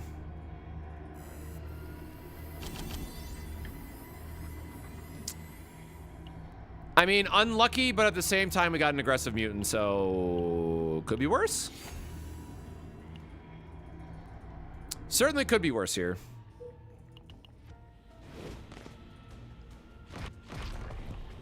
結構手強い戦闘になりそうですわね。慎重に行きましょう。 Oh, sick. We get the right epiphany, too. エランテの力お見せしますわ。準備できまふれ出せ。刀なしと行こっかな。感謝しなさいね。うちのバット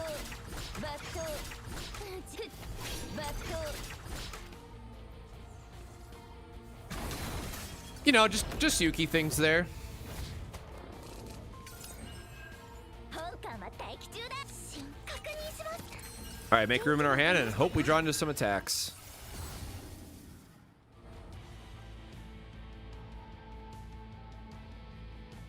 The weaken is tempting, I'll be honest. But obviously we're just always going to take the thing that gives us more damage. Okay. Unfortunately, our hand's going to be full then. 4, 5. Yeah, we're not even going to be able to maximize the extra draw. Damn. Really unlucky there.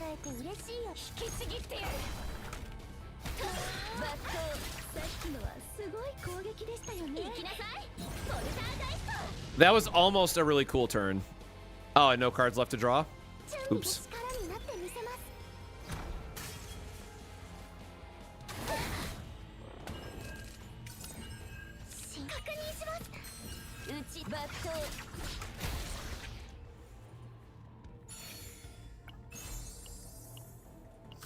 I mean, yeah, really good gear to hit for what we're trying to do.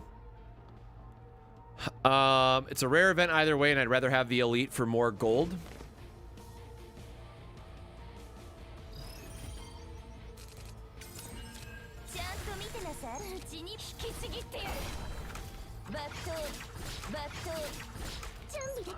Okay. I was going to say ideal opening for us, but the ideal opener would have been having both of those crit for us, which did not happen. Yeah. Keep screaming.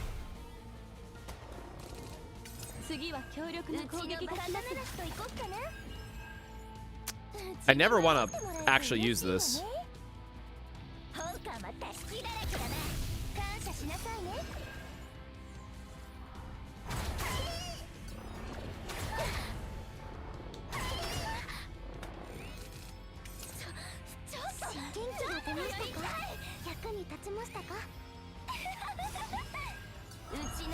God. Really could use some of the other ones here.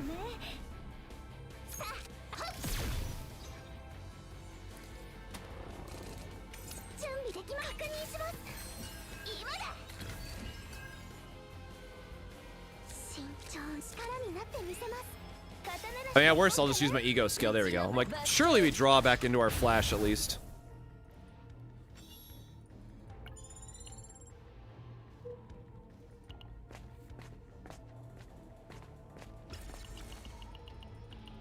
Barrel's about to have a little bit of a breakdown. Sure. Just take our nice little quality of life enabler.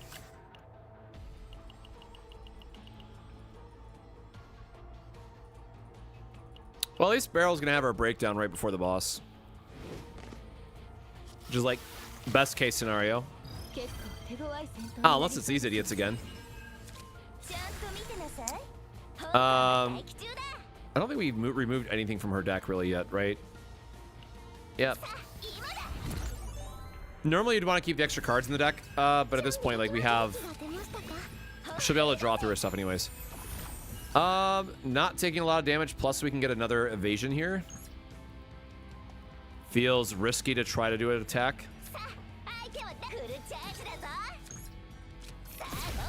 How bad could it be? Oh, that's fine, actually. All right, cool. We got a nice draw for next turn, which means we should be able to get our decent attacks in.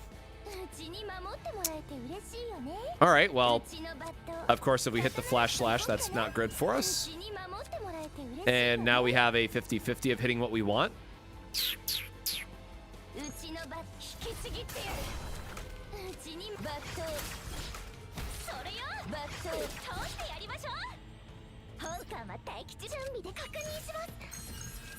Alright. Even if it's only one hitting us, that's fine. Yep, that's fine. Because again, we kind of want to leave this last one now to make sure that she has a breakdown. Go through, heal, make sure we recover her, and then go into the elite. So now we are going to use Nyx here. I should have done the aggressive mutant first, actually. For just more draw. Sure. Okay. Well.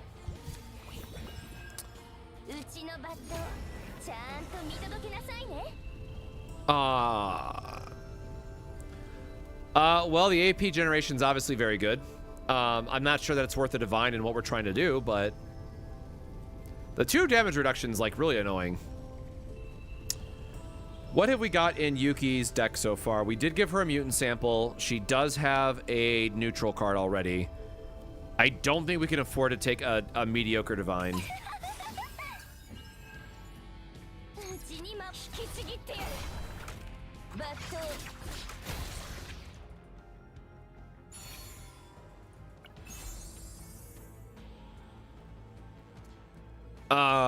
Does not help. Oops, I have to put in a verification code on the side. I will just take the credits, man.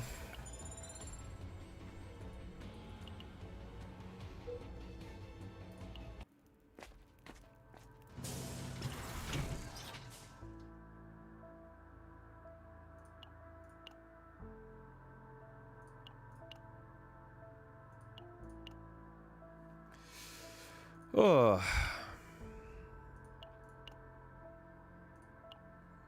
All right, I mean, like, discounted Moon of Destruction is cool, don't get me wrong.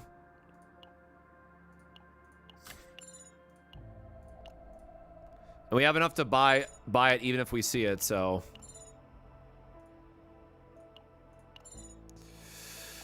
All right, man. All right. Yep, not a single copy in that entire floor.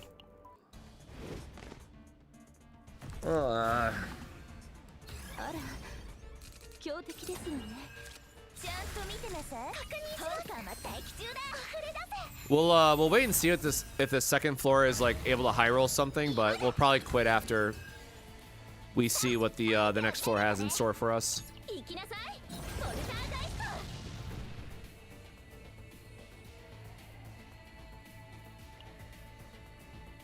Oh my god, I still don't have Iceberg. Oh my god. I'm so used to having Iceberg by the time I get to this guy.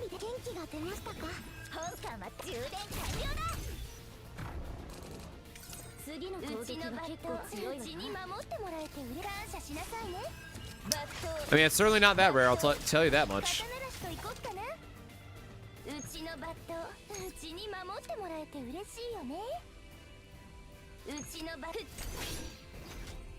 Like I said, I did complete 2 other builds relatively quickly, and for whatever reason, Beryl is like allergic to finding the card. That's a great do-nothing hand.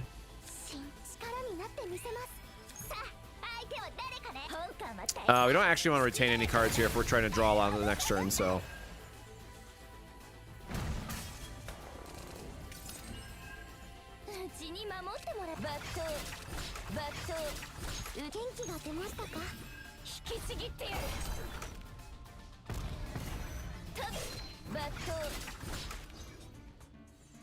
Yeah, having her upgrade is really just so important for bringing all the damage together.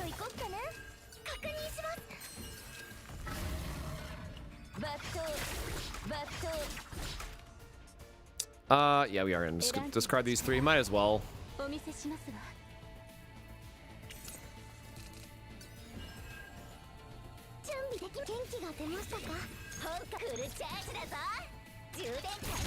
Sure. Use her ego skill just because.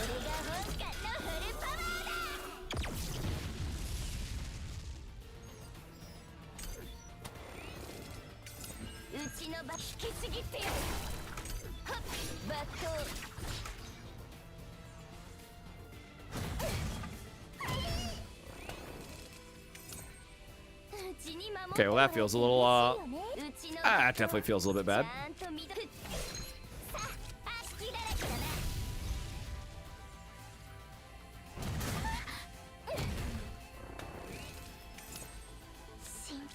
気が出ましたか。刀なしと行こっかな。うちにバットがまた充電完了だ。うちのバ引きちぎってやる。 There we go. Ugh.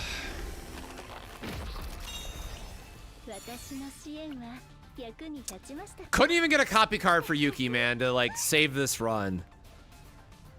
Yeah.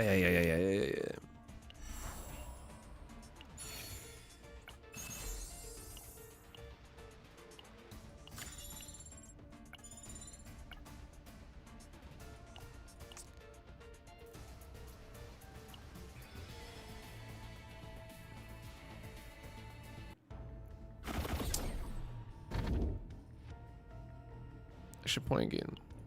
Yep. Game morale. Again, tunnel's actively not good for us. And nope, this run's a fail. Nope, quit. We're out. We're done. Ah, man. こんなの楽勝に決まってるっしょ。もっと褒めてくれてもいいんだよ。No. No bueno.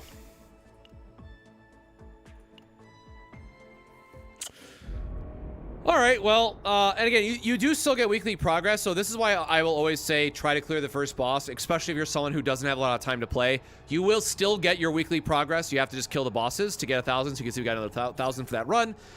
Yay, great. I will obviously be playing a lot more than that, but if you're someone who's limited on time and want to farm it the most efficient way possible, then yeah. Kill the first boss and go from there. So, unfortunate for us. I'm just really hungry, so I'm going to go have lunch at this point, but... the build, unfortunately, is going to continue to elude us, so...